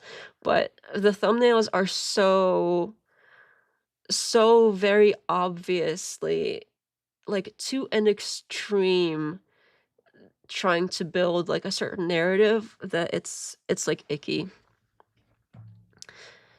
His voice is obnoxious. Yeah. I think both of them are, yeah. Especially Rob. Like I don't know how so many people listen to Rob because it's not only that his voice is obnoxious, but he also is like screaming. He's like screaming in the obnoxious voice, so it's like extra icky. Icky. Icky. I even said it. Reviews, things of that nature that I do on here from time to time. So please give him a sub. Yeah, I mean it's like one of those things. It's like politics, right? Like this shit will happen all the time. You'll be like, hey, you know. You guys, these lefties push for lockdowns. And they'll be like, that didn't happen. Show it happening. Show where. Or you'll be like, you know. Calm down. They said that, like, you know, white people need to be silent and leave people. That never happened. Shout right now. Shout right now. And you're like, yeah, man, I guess in the context of this conversation, I don't have it in front of me, right? And so what happens, exactly. That was the same way. Like, Sarah's like, oh, so like if in the context of the conversation you don't have something in front of you, that's like a normal thing, but every single one of these people, when they're in debate, they're like doing the exact same thing where they're like, show me proof, show me right now, show me the clip, show me exactly the quote of when I said this or that, knowing that people don't like have this stuff on hand. And it's okay for them to demand it, but when somebody else does it, oh, that's so unreasonable. If you watch the whole thing, This stream could have been titled Definitely Gets the Ick.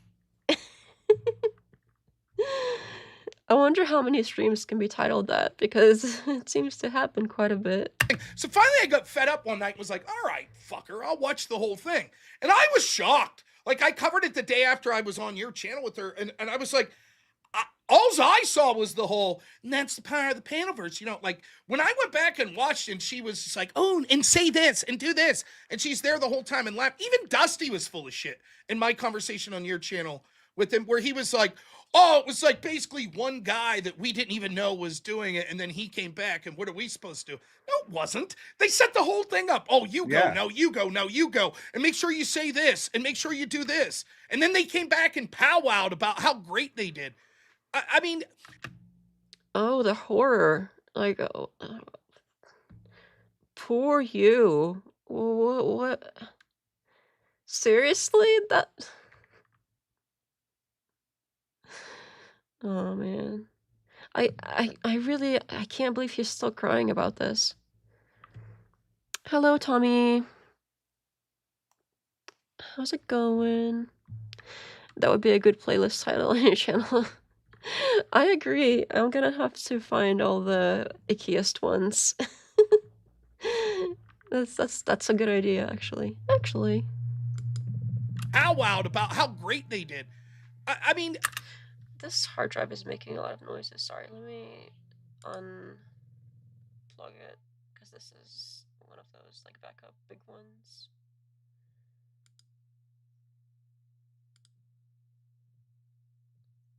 Okay, that should be better. Sorry about that. Ever since I got it, it sometimes like makes noises in the middle of the night. Like, I'll be sleeping and I'll hear like, you know, it's one of those like huge, not like the like flash memory ones that I have everywhere. So I have a bunch of those, but I got this like really big, tall, like Western Digital, I think is the brand, where it's like the real hard discs in there, or the big ones. And it's got a ton of space for backups and whatnot, but when it's constantly doing the backupping, they all sound like something is wrong. But I forgot that normal hard drives do that. But and sometimes in the middle of the night, it'll be like, I'll be like, what is that? The ghosts are gonna get me. Hard drive in 2026, I know. But this is like 20 terabytes, you know, 20 terabytes in flash memory. And also it's like, it's better for backups. Like I use the regular externals that are the like SSDs instead of this one for regular use. Like, that's where I keep most of my stuff. But this is like the backup, so when the external SSDs inevitably go bad, because eventually they do, I'll still have a backup and can spin up a new one. But yeah, I haven't had one of these like real hard drives in a long time, so I forgot that they make noise like this.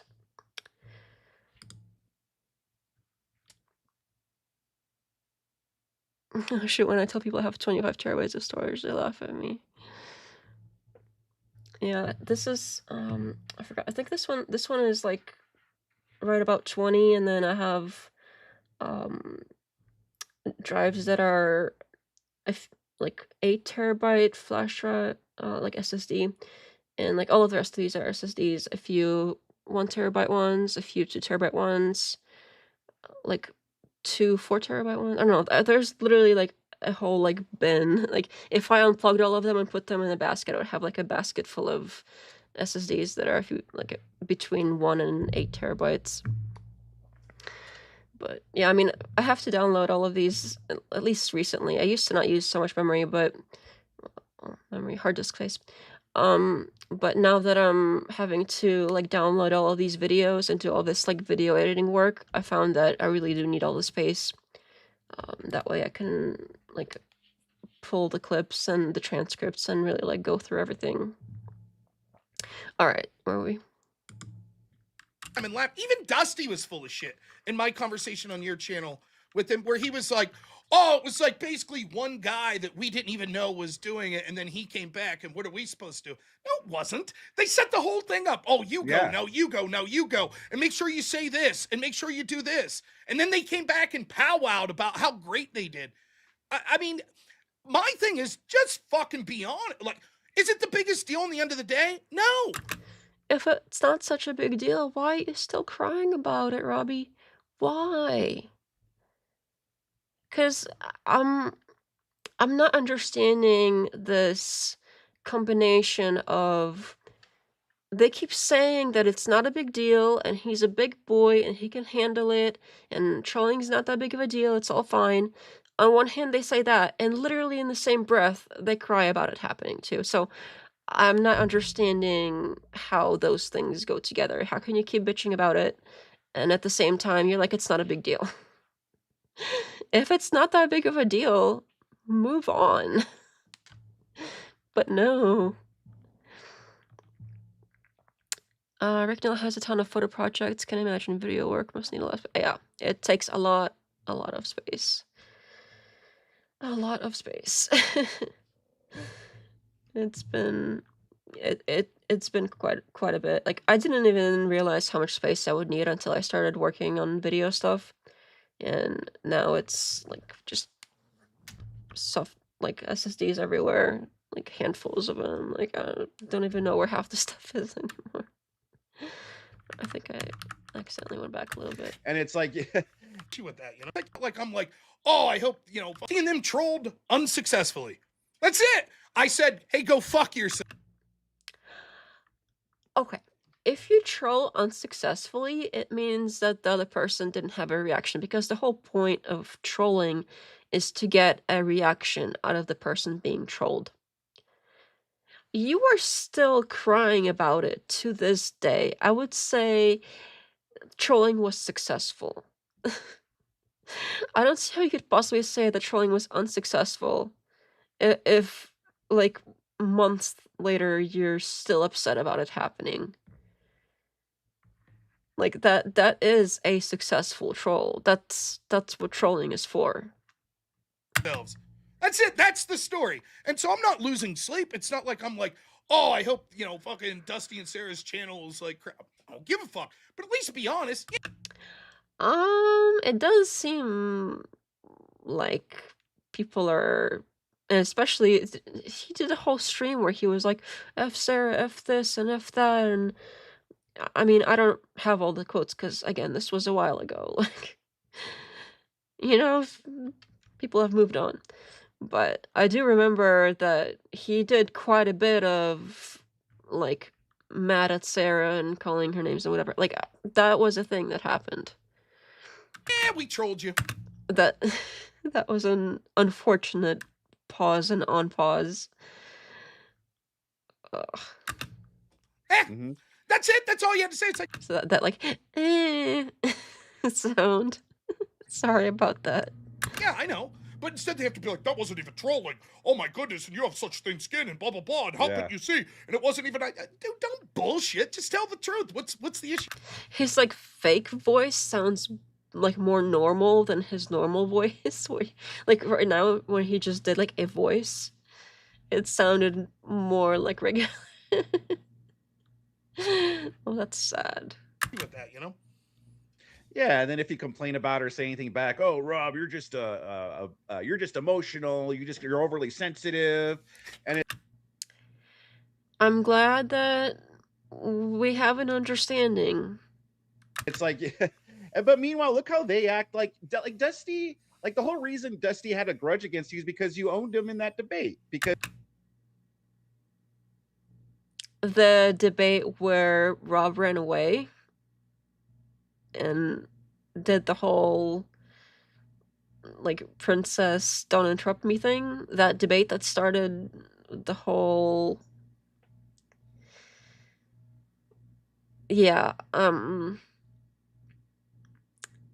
that's if that's the debate that they're talking about, I think that one, it was Rob getting owned very clearly, and mostly by Radical Coder.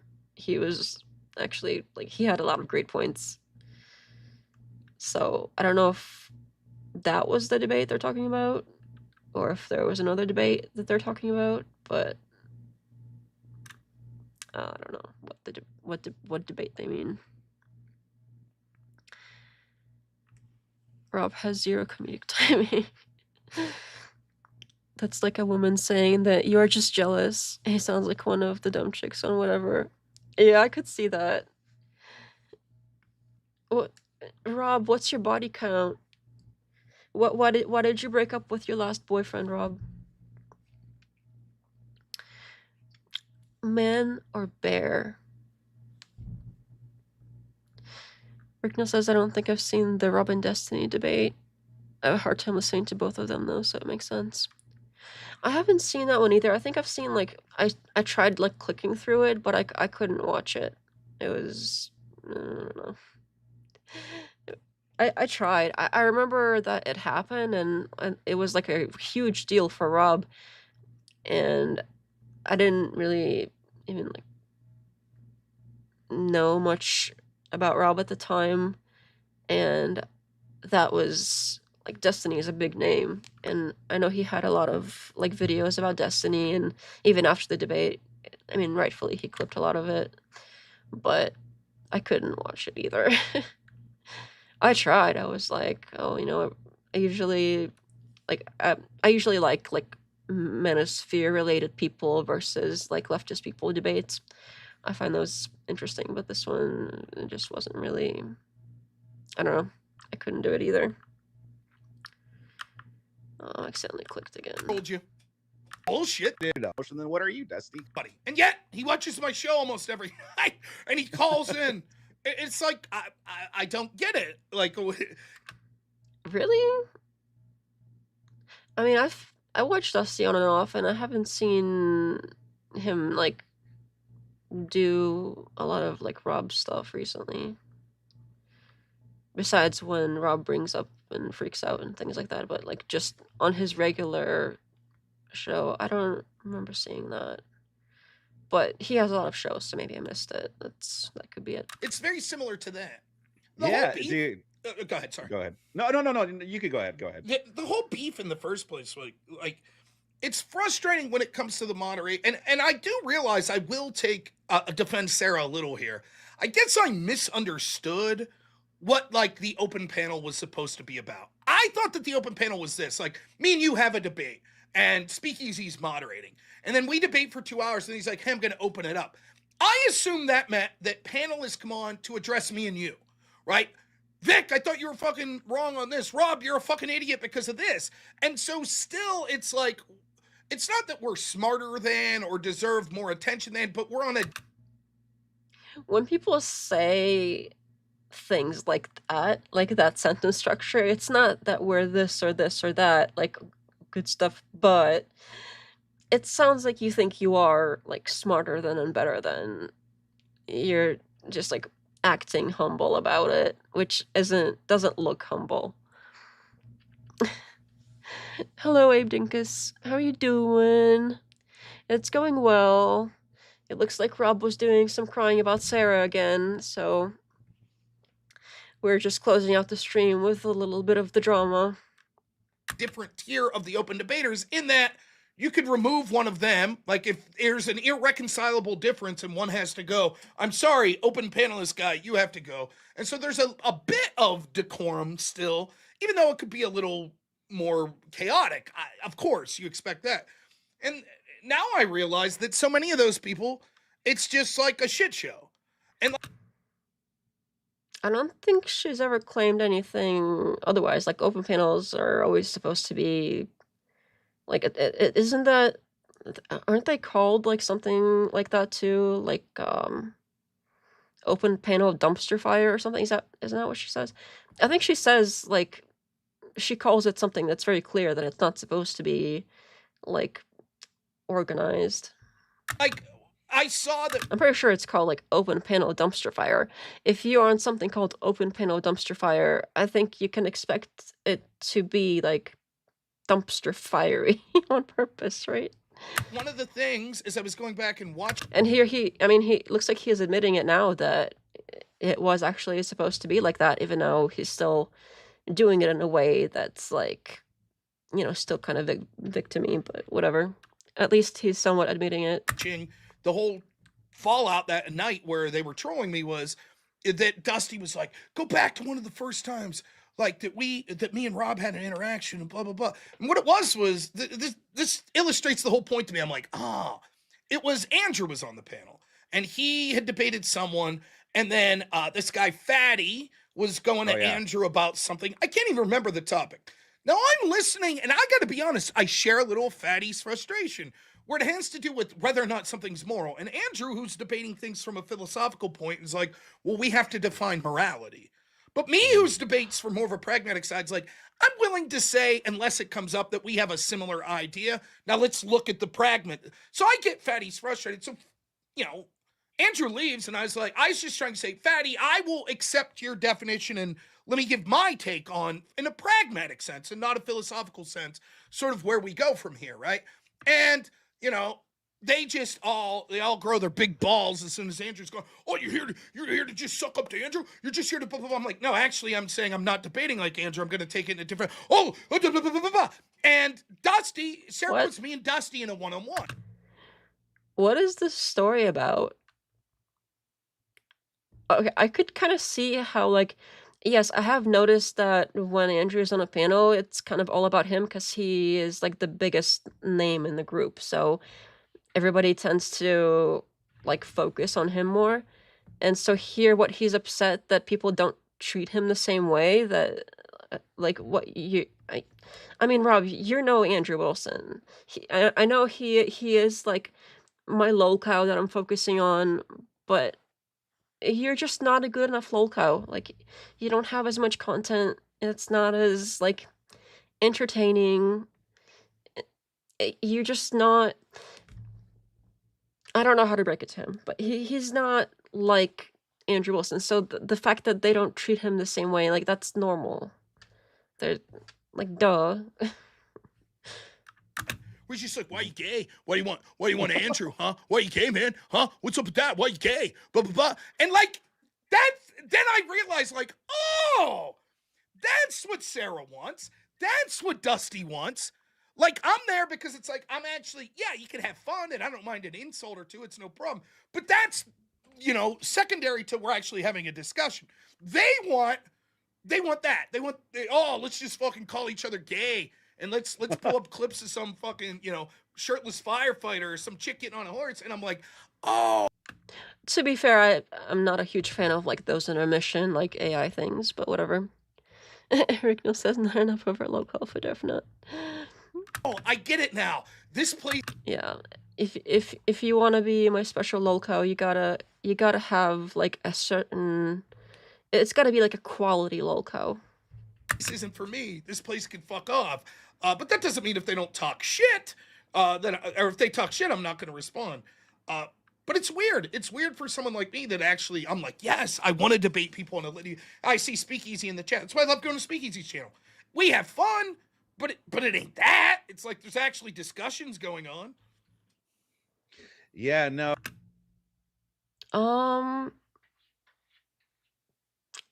Sure, like, if more people agree with you over there, you might see it as less, like, combative, I guess.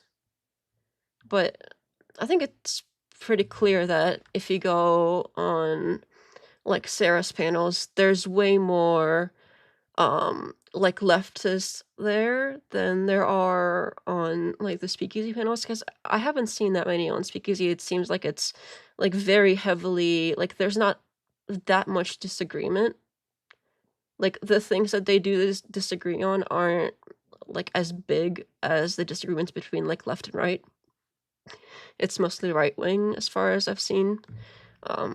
Disclaimer, like I haven't seen like all of them or anything, so maybe there's some that aren't, but I mean, to say that, oh, if you go on these panels where more people, for the most part, agree with you on most things, that it's more like intellectual, like of course you're gonna have like that opinion of things. Like if you think that the opposite side aren't like as intellectual as you are. Oh, yeah, that's crazy. Yeah. Going back, one of the things that I And the fact that he brought up that, oh, like calling somebody gay as an insult is like so lame or whatever. That's all that his hero Andrew Wilson does. The guy that he will go to Alaska to bring him a cookie. That guy. He literally, like, the most viral clip of him is him attacking a bisexual woman for being gay. And all she did was bring up that his wife has three baby daddies before she even said anything else about it, just like that fact. And he like went off and called her gay and all that. Like, if calling people gay is so bad, that's like his signature move. So the fact that when other people do it, it's somehow like not, it's like a stupid thing that they're doing, but when, you know, your hero and boss and lover and whoever, Andrew Wilson, does it, that's totally fine. Like that's like a funny haha thing that he's like, oh my god, he like owned them so hard because he called them gay and whatever. Like that's allowed. But other people aren't allowed. They can't do that. It's different somehow. Jeez. It seems like this conversation has zero substance. Yeah. I mean, we're just dicking around right now.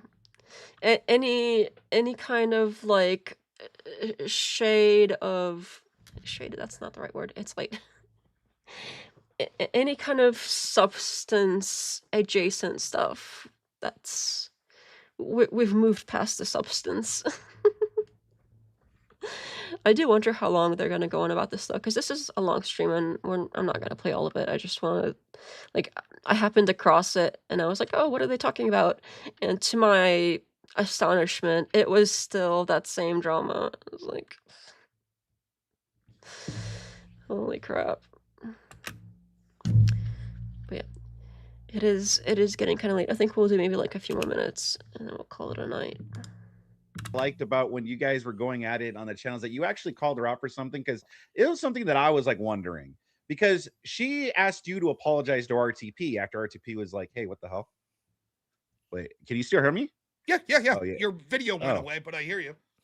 Okay, yeah. Oh, stupid camera. My camera does that sometimes. Anyway, yeah, I guess I could finish while I fix this, but you called her out because, you know, she wanted you to apologize to RTP.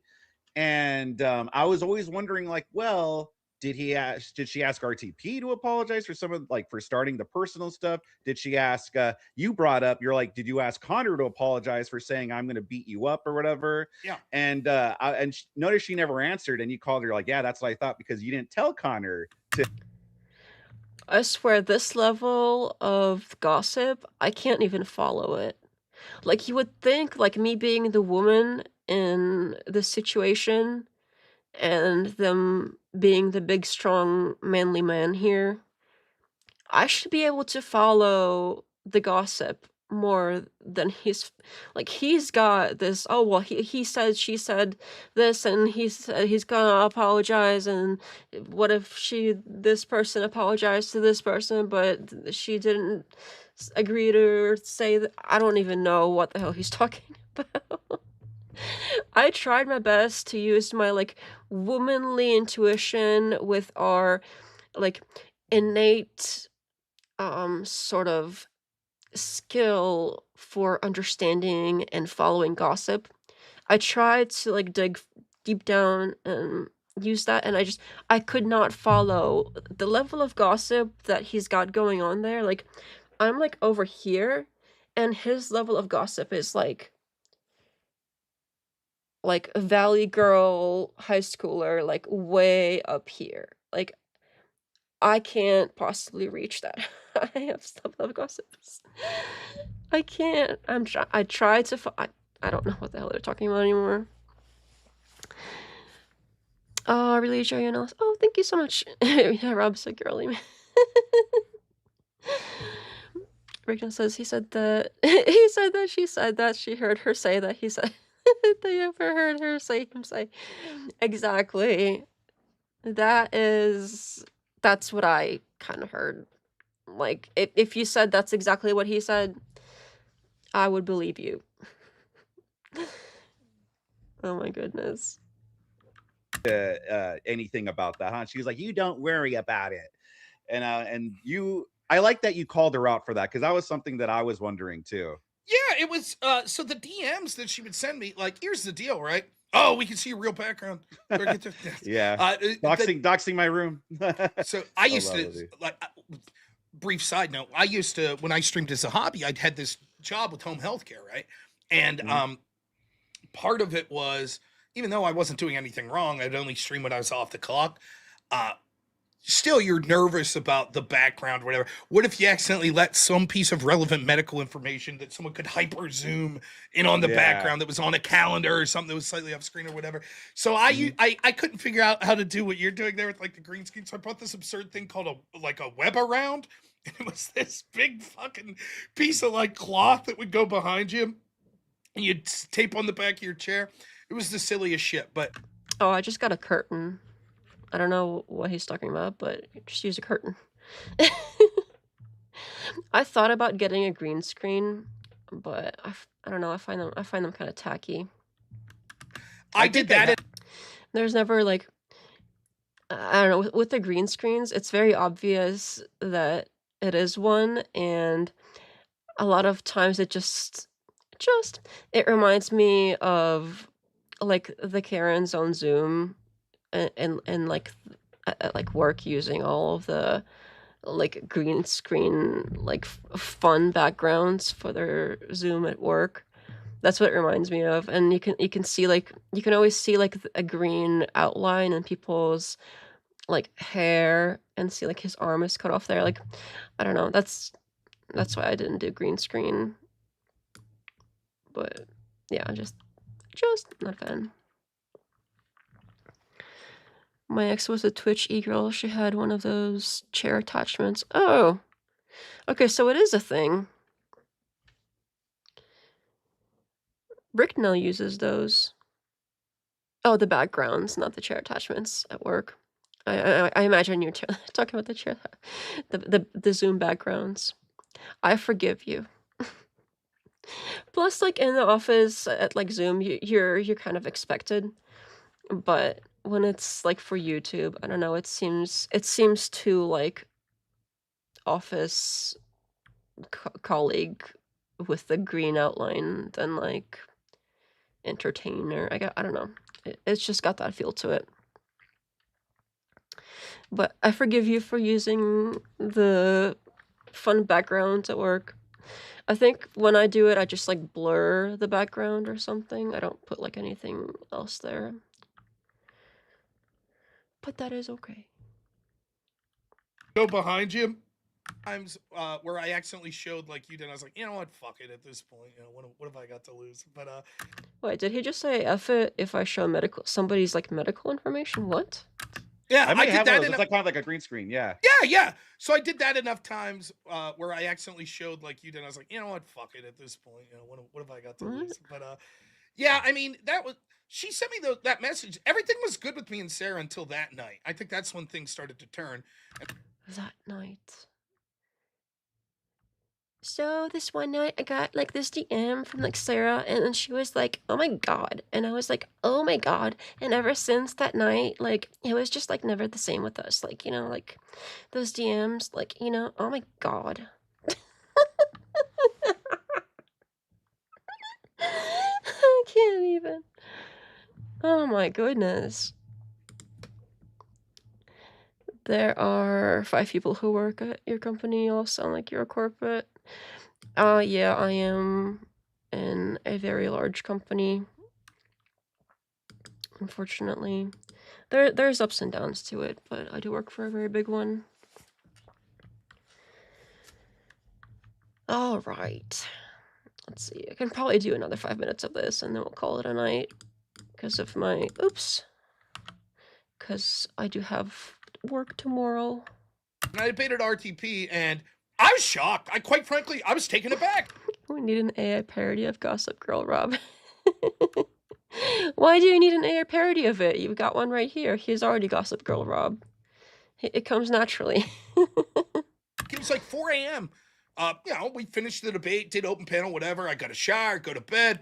Last thing I do is I notice my phone vibrates as I'm falling asleep, and it was like text message, or a DXDM, I think it was, not a text message. She don't have my number. And I checked it, and she's basically like, not to get into specific details, but basically it was like, you shouldn't have brought up RTP's family, his daughters. You need to apologize. This is another story that we've heard so many times already.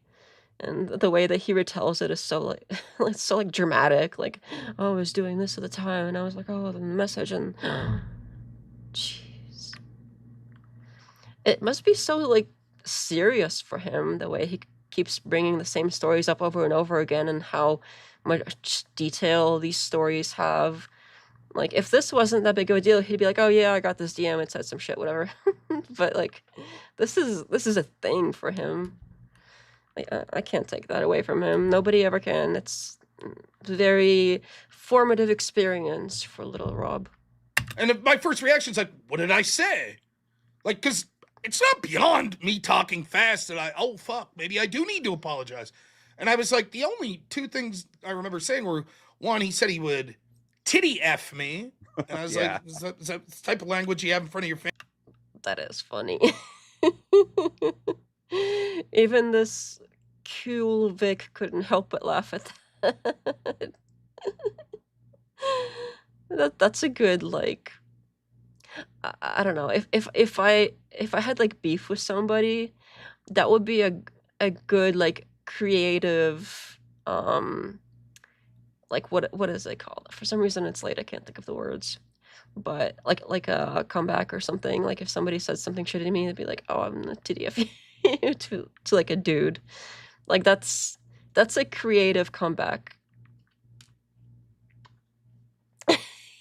I'm not reading that. We're all implying it, but I don't know if I can. I can't read that. Family. That was it. And then the other was, he was commenting about me clearly having a wife that doesn't love me, or something, not having a wife or something like that. And I was like, do you have a wife? And he says, no, but I get mine. I bang a bunch of chicks. And I was like, do you have kids? And he says, yeah. I was like, that's not something to brag about. Bringing a bunch of strange women in there, that's not cool. I'm not impressed. Mm-hmm. You should get a wife. That was it. That's the big point that I have to apologize for bringing up. It's not like I said, oh, your kids are probably stupid. I'm sure his kids are wonderful. For real. And he might be a fantastic father. I'm just speaking to, if you're going to talk shit in my family, and then when I retort, be like, I'm the big man because I bang a bunch of chicks. I don't respect that. It's the equivalent of if you say to me, you hear my kid yelling, you're like, hey, Rob, you should tell your kid to be quiet a little. And I'm like, well, do you have kids? Yeah, I beat the shit out of mine. It's like, well, that's not good. How dare you talk about my kids? Right? It's if that's how it happened, he's got a point. But, we've heard this story so many times, he's got to let it go. I don't think there's anything wrong with, if somebody has kids and that's, related to the topic. As long as you're not sharing details about them, just the fact that somebody has some, I don't think that's a personal thing that's off limits or something. If they don't want to tell you, they could just say no. If they don't want anyone to know they have any, they could just say no. But it's not like you're asking about their names or whatever, where they go to school or what kind of candy they like. It's not that big of a deal.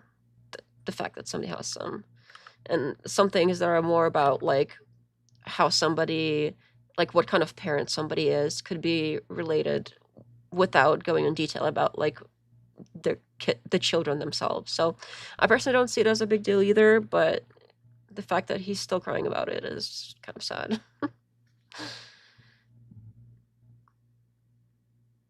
YouTube tried to hide the comment from you. Oh, was it? Did you have top chat selected or something? And I'm imagining it didn't come up on that one. kind of candy do you like? Where do you go to school? School.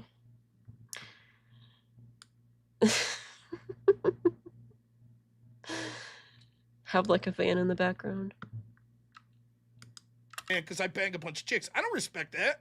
You know, it's the equivalent of if you say to me, like, you know, you hear my kid yelling, you're like, hey, Rob, you should tell your kid to be quiet a little. And I'm like, well, do you have kids? Yeah, I beat the shit out of mine. Oops, I went back again. I keep like accidentally going a little back or a little forward because I keep like hitting the key. The interactions I had with her after that, something had changed. And I personally think, look, I'm happy to help out Sarah and Dusty with some more content here. I know they'll clip this. That's fine. I don't mind at all. I personally think that some of it was. I think he doesn't mind because this is like content for him too. Like the more attention that he brings to himself, the better for his channel. Like people come back and like see, oh, maybe Rob is going to talk about the drama again, and this drama is like, oh, that's all he's got. Like people subscribe to Rob because the drama was going on, but I think they're probably starting to find out that he's not that interesting. So he keeps having to bring up the drama. I think you could kind of see that maybe she had a little bit of a upset relationship with Andrew, but couldn't say anything to him. So next best thing's to yell at me. And like, that's a lot of assumptions. She felt she was higher on the totem pole than me. It's a lot of feelings. So she could take it out on me, and she grossly misunderstood what was going on there, because that's not what was going on. Nor would it have mattered if it was. Andrew's a good friend of mine, but I'm not going to leave someone talk shit on me just because, you know. That's a lot of crying. Or send trolls out or whatever, you know. Fuck all that. Yeah. So that's it. I think that a lot of it was like, you know, that, and a lot of it was, you know, with Connor, her treating me like shit over Connor was Connor's access to Destiny and other left-wingers, and who am I? Nothing. You know, Andrew's the big dog. He's already there. Who the fuck am I? Okay. And then Dusty's her friend. Fine. Great. You want to stick with the friend? Oh, you disappeared again. This is the second time in this conversation that he's complained about, like, not being treated as, like, important enough. Like, he seems like being treated as somebody important seems like a really big deal to him. But I think that's what a lot of it was. And, you know, hey, she got what she wanted. She said that she, you know, the Crucible community, she always knew it would end this way. It's better now. Good. Everybody's happy. You know, so I don't know what the whole, you know, pictures and holiday videos are and shit that she's putting up. It's like holiday, more party, I guess. You know? Yeah, exactly. All these weird, the AI slop video she put out, and then these calendars or whatever she's. For him to say something is AI slop when his thumbnails are like, we saw his thumbnails, right? Like,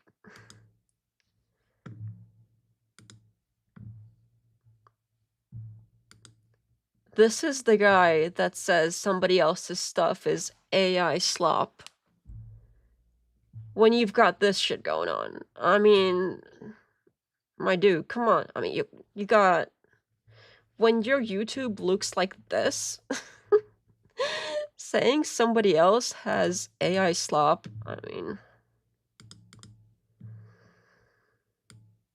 I don't even know what to say to that. Oh my goodness. She's monetizing her detractors. That's what you're supposed to do. I gotta learn how to monetize. Doing and and then the lewds. It's just very weird. If you didn't see her last, I only know this because someone showed it to me. But like, she's putting out these like it's not a bad idea in this sense that, hey, try whatever, you know. But sort of these videos, short form videos, it's like, let me tell you something type videos, you know, like, you know, it pisses me off. This, cool, fine. People have done formats like that work. More power to her. But she did this one that's like, oh, you're a new person. Like, no, you're not. You know, you'd say you're a new person for New Year. No, you're not. Blah blah blah. It's like, but Sarah, that's you. You're pretending to.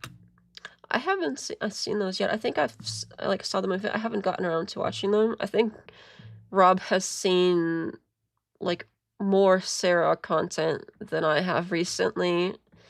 So it seems like he cares quite a bit about what she's got going on. Cause I don't even know what he's talking about. Like I saw short videos, but looks like he's got way more knowledge about what those entail than I do. Those thumbnails aren't real screenshots. That's gotta make that a real little like meme style image with the actual like quote and Pikachu and everything. That would be funny. To be a new person. Like, what happened to that trad lady, you know, that was saying the Pledge of Allegiance before every video? What happened to her? And now it's like, oh, I'm going to take pictures of myself, like, and sexually provoke, you know, with, like, skin showing while I'm wearing this coat and this, that. Well, that was the exact opposite impression you were putting on 3 months ago. What happened? So maybe you should take some of that, you know, striking sort of just razor wit that you're going after other people, maybe do a little introspection and say, geez, am I now being someone completely different than I was pretending to be not 3 months ago? So I tried watching one of theirs and I was just like, dude, this is just so cringe. It was completely cringe. But yeah, more power to her. It's funny though, because Speakeasy showed me this clip that took place a few months ago when when Speaky was on her panel or whatever, where Speakeasy got her to admit that she's actually pro-choice, and this is before the fallout with Andrew. So Speaky was like, I called this shit out before it actually got revealed that she was this covert feminist, if you will, because like you said, she did put on this facade that she was like based, if you will, a trad or conservative, and she even claimed that she's like, I'm more right-leaning. But I was like, you don't sound right-leaning at all. Yeah, I mean, I don't really get this because you can be right-leaning and disagree on like abortion and stuff. I'm probably in that camp, although not so much recently. I think recently I've gone more like closer back to the center. I think I started out like more right-leaning, and the more I watch like these freaking clowns, the more like back to the center they push me, because I don't want to like associate my beliefs with like these kinds of people. But that's kind of where I'm at. So if you were to ask me, like, I don't know, a year ago, if I lean more like one way or the other, I would probably have said right. Not probably, like definitely. But it doesn't mean that I have like if I agree, like that I agree on like all of their positions. Like you can disagree with some of the positions and still lean a certain way. It's not like she said that I'm like a hardcore conservative. I have all of these same beliefs that like all of the hardest, corest conservatives have. Like I don't know if she's ever said that, and the few times that she has like spoken about herself and things she was gonna do, she never came across as like a prude or anything. Like she always seemed like she was basically like an average woman of today. So I don't know much about her, but I don't remember her trying to be like a pure like conservative snowflake. Like she I don't know. Maybe there's something to what they're saying, but I haven't seen it. Sarah, I'm not reading that. I don't know if that's true, but I'm gonna leave that word as Defnut is a groper. Oh no, what happened? How did that happen to me? I didn't know that. You just need to find a crazy leftist to push you back. Yeah, I mean those are everywhere too. So I'm fine being in the middle. I don't necessarily think I have to lean right. Like I'm not feeling like I really like need to be back there. I think I'm fine back in the center. I'm okay with that. All right, it is getting late. And they're still crying about Sarah, and I'm kind of over it anyway. So, I do have work tomorrow. Thanks so much for hanging out, everybody. And I will have to continue working on that video. Hopefully it's gonna start getting shorter instead of longer again. So I can finally get that out soon, but it's so far I haven't made much progress. Like, as soon as I make some progress, something happens and it's like out of control again. So I have to reel it in somehow and keep reorganizing it until it feels right. So hopefully I can, like, I'm ready for this video to be done so I can finally put it out and move on to the next thing, but I want to do it right, so it's still gonna be a little bit, but oh, I broke this thing. How did I break that? There it is. Okie dokie.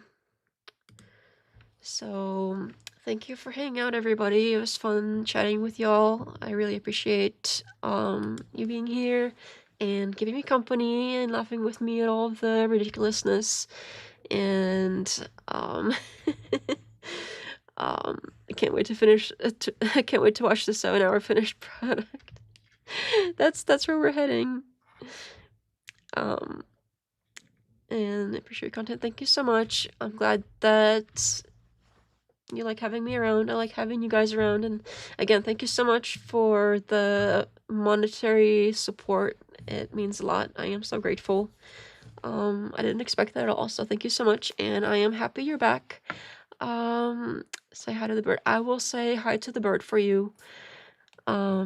He might even say hello back if I remember to bring it up next time. Hey, you leave that cat alone. Think innocent thoughts. It's an innocent kitty. He's just having fun. All right. Bye, you guys.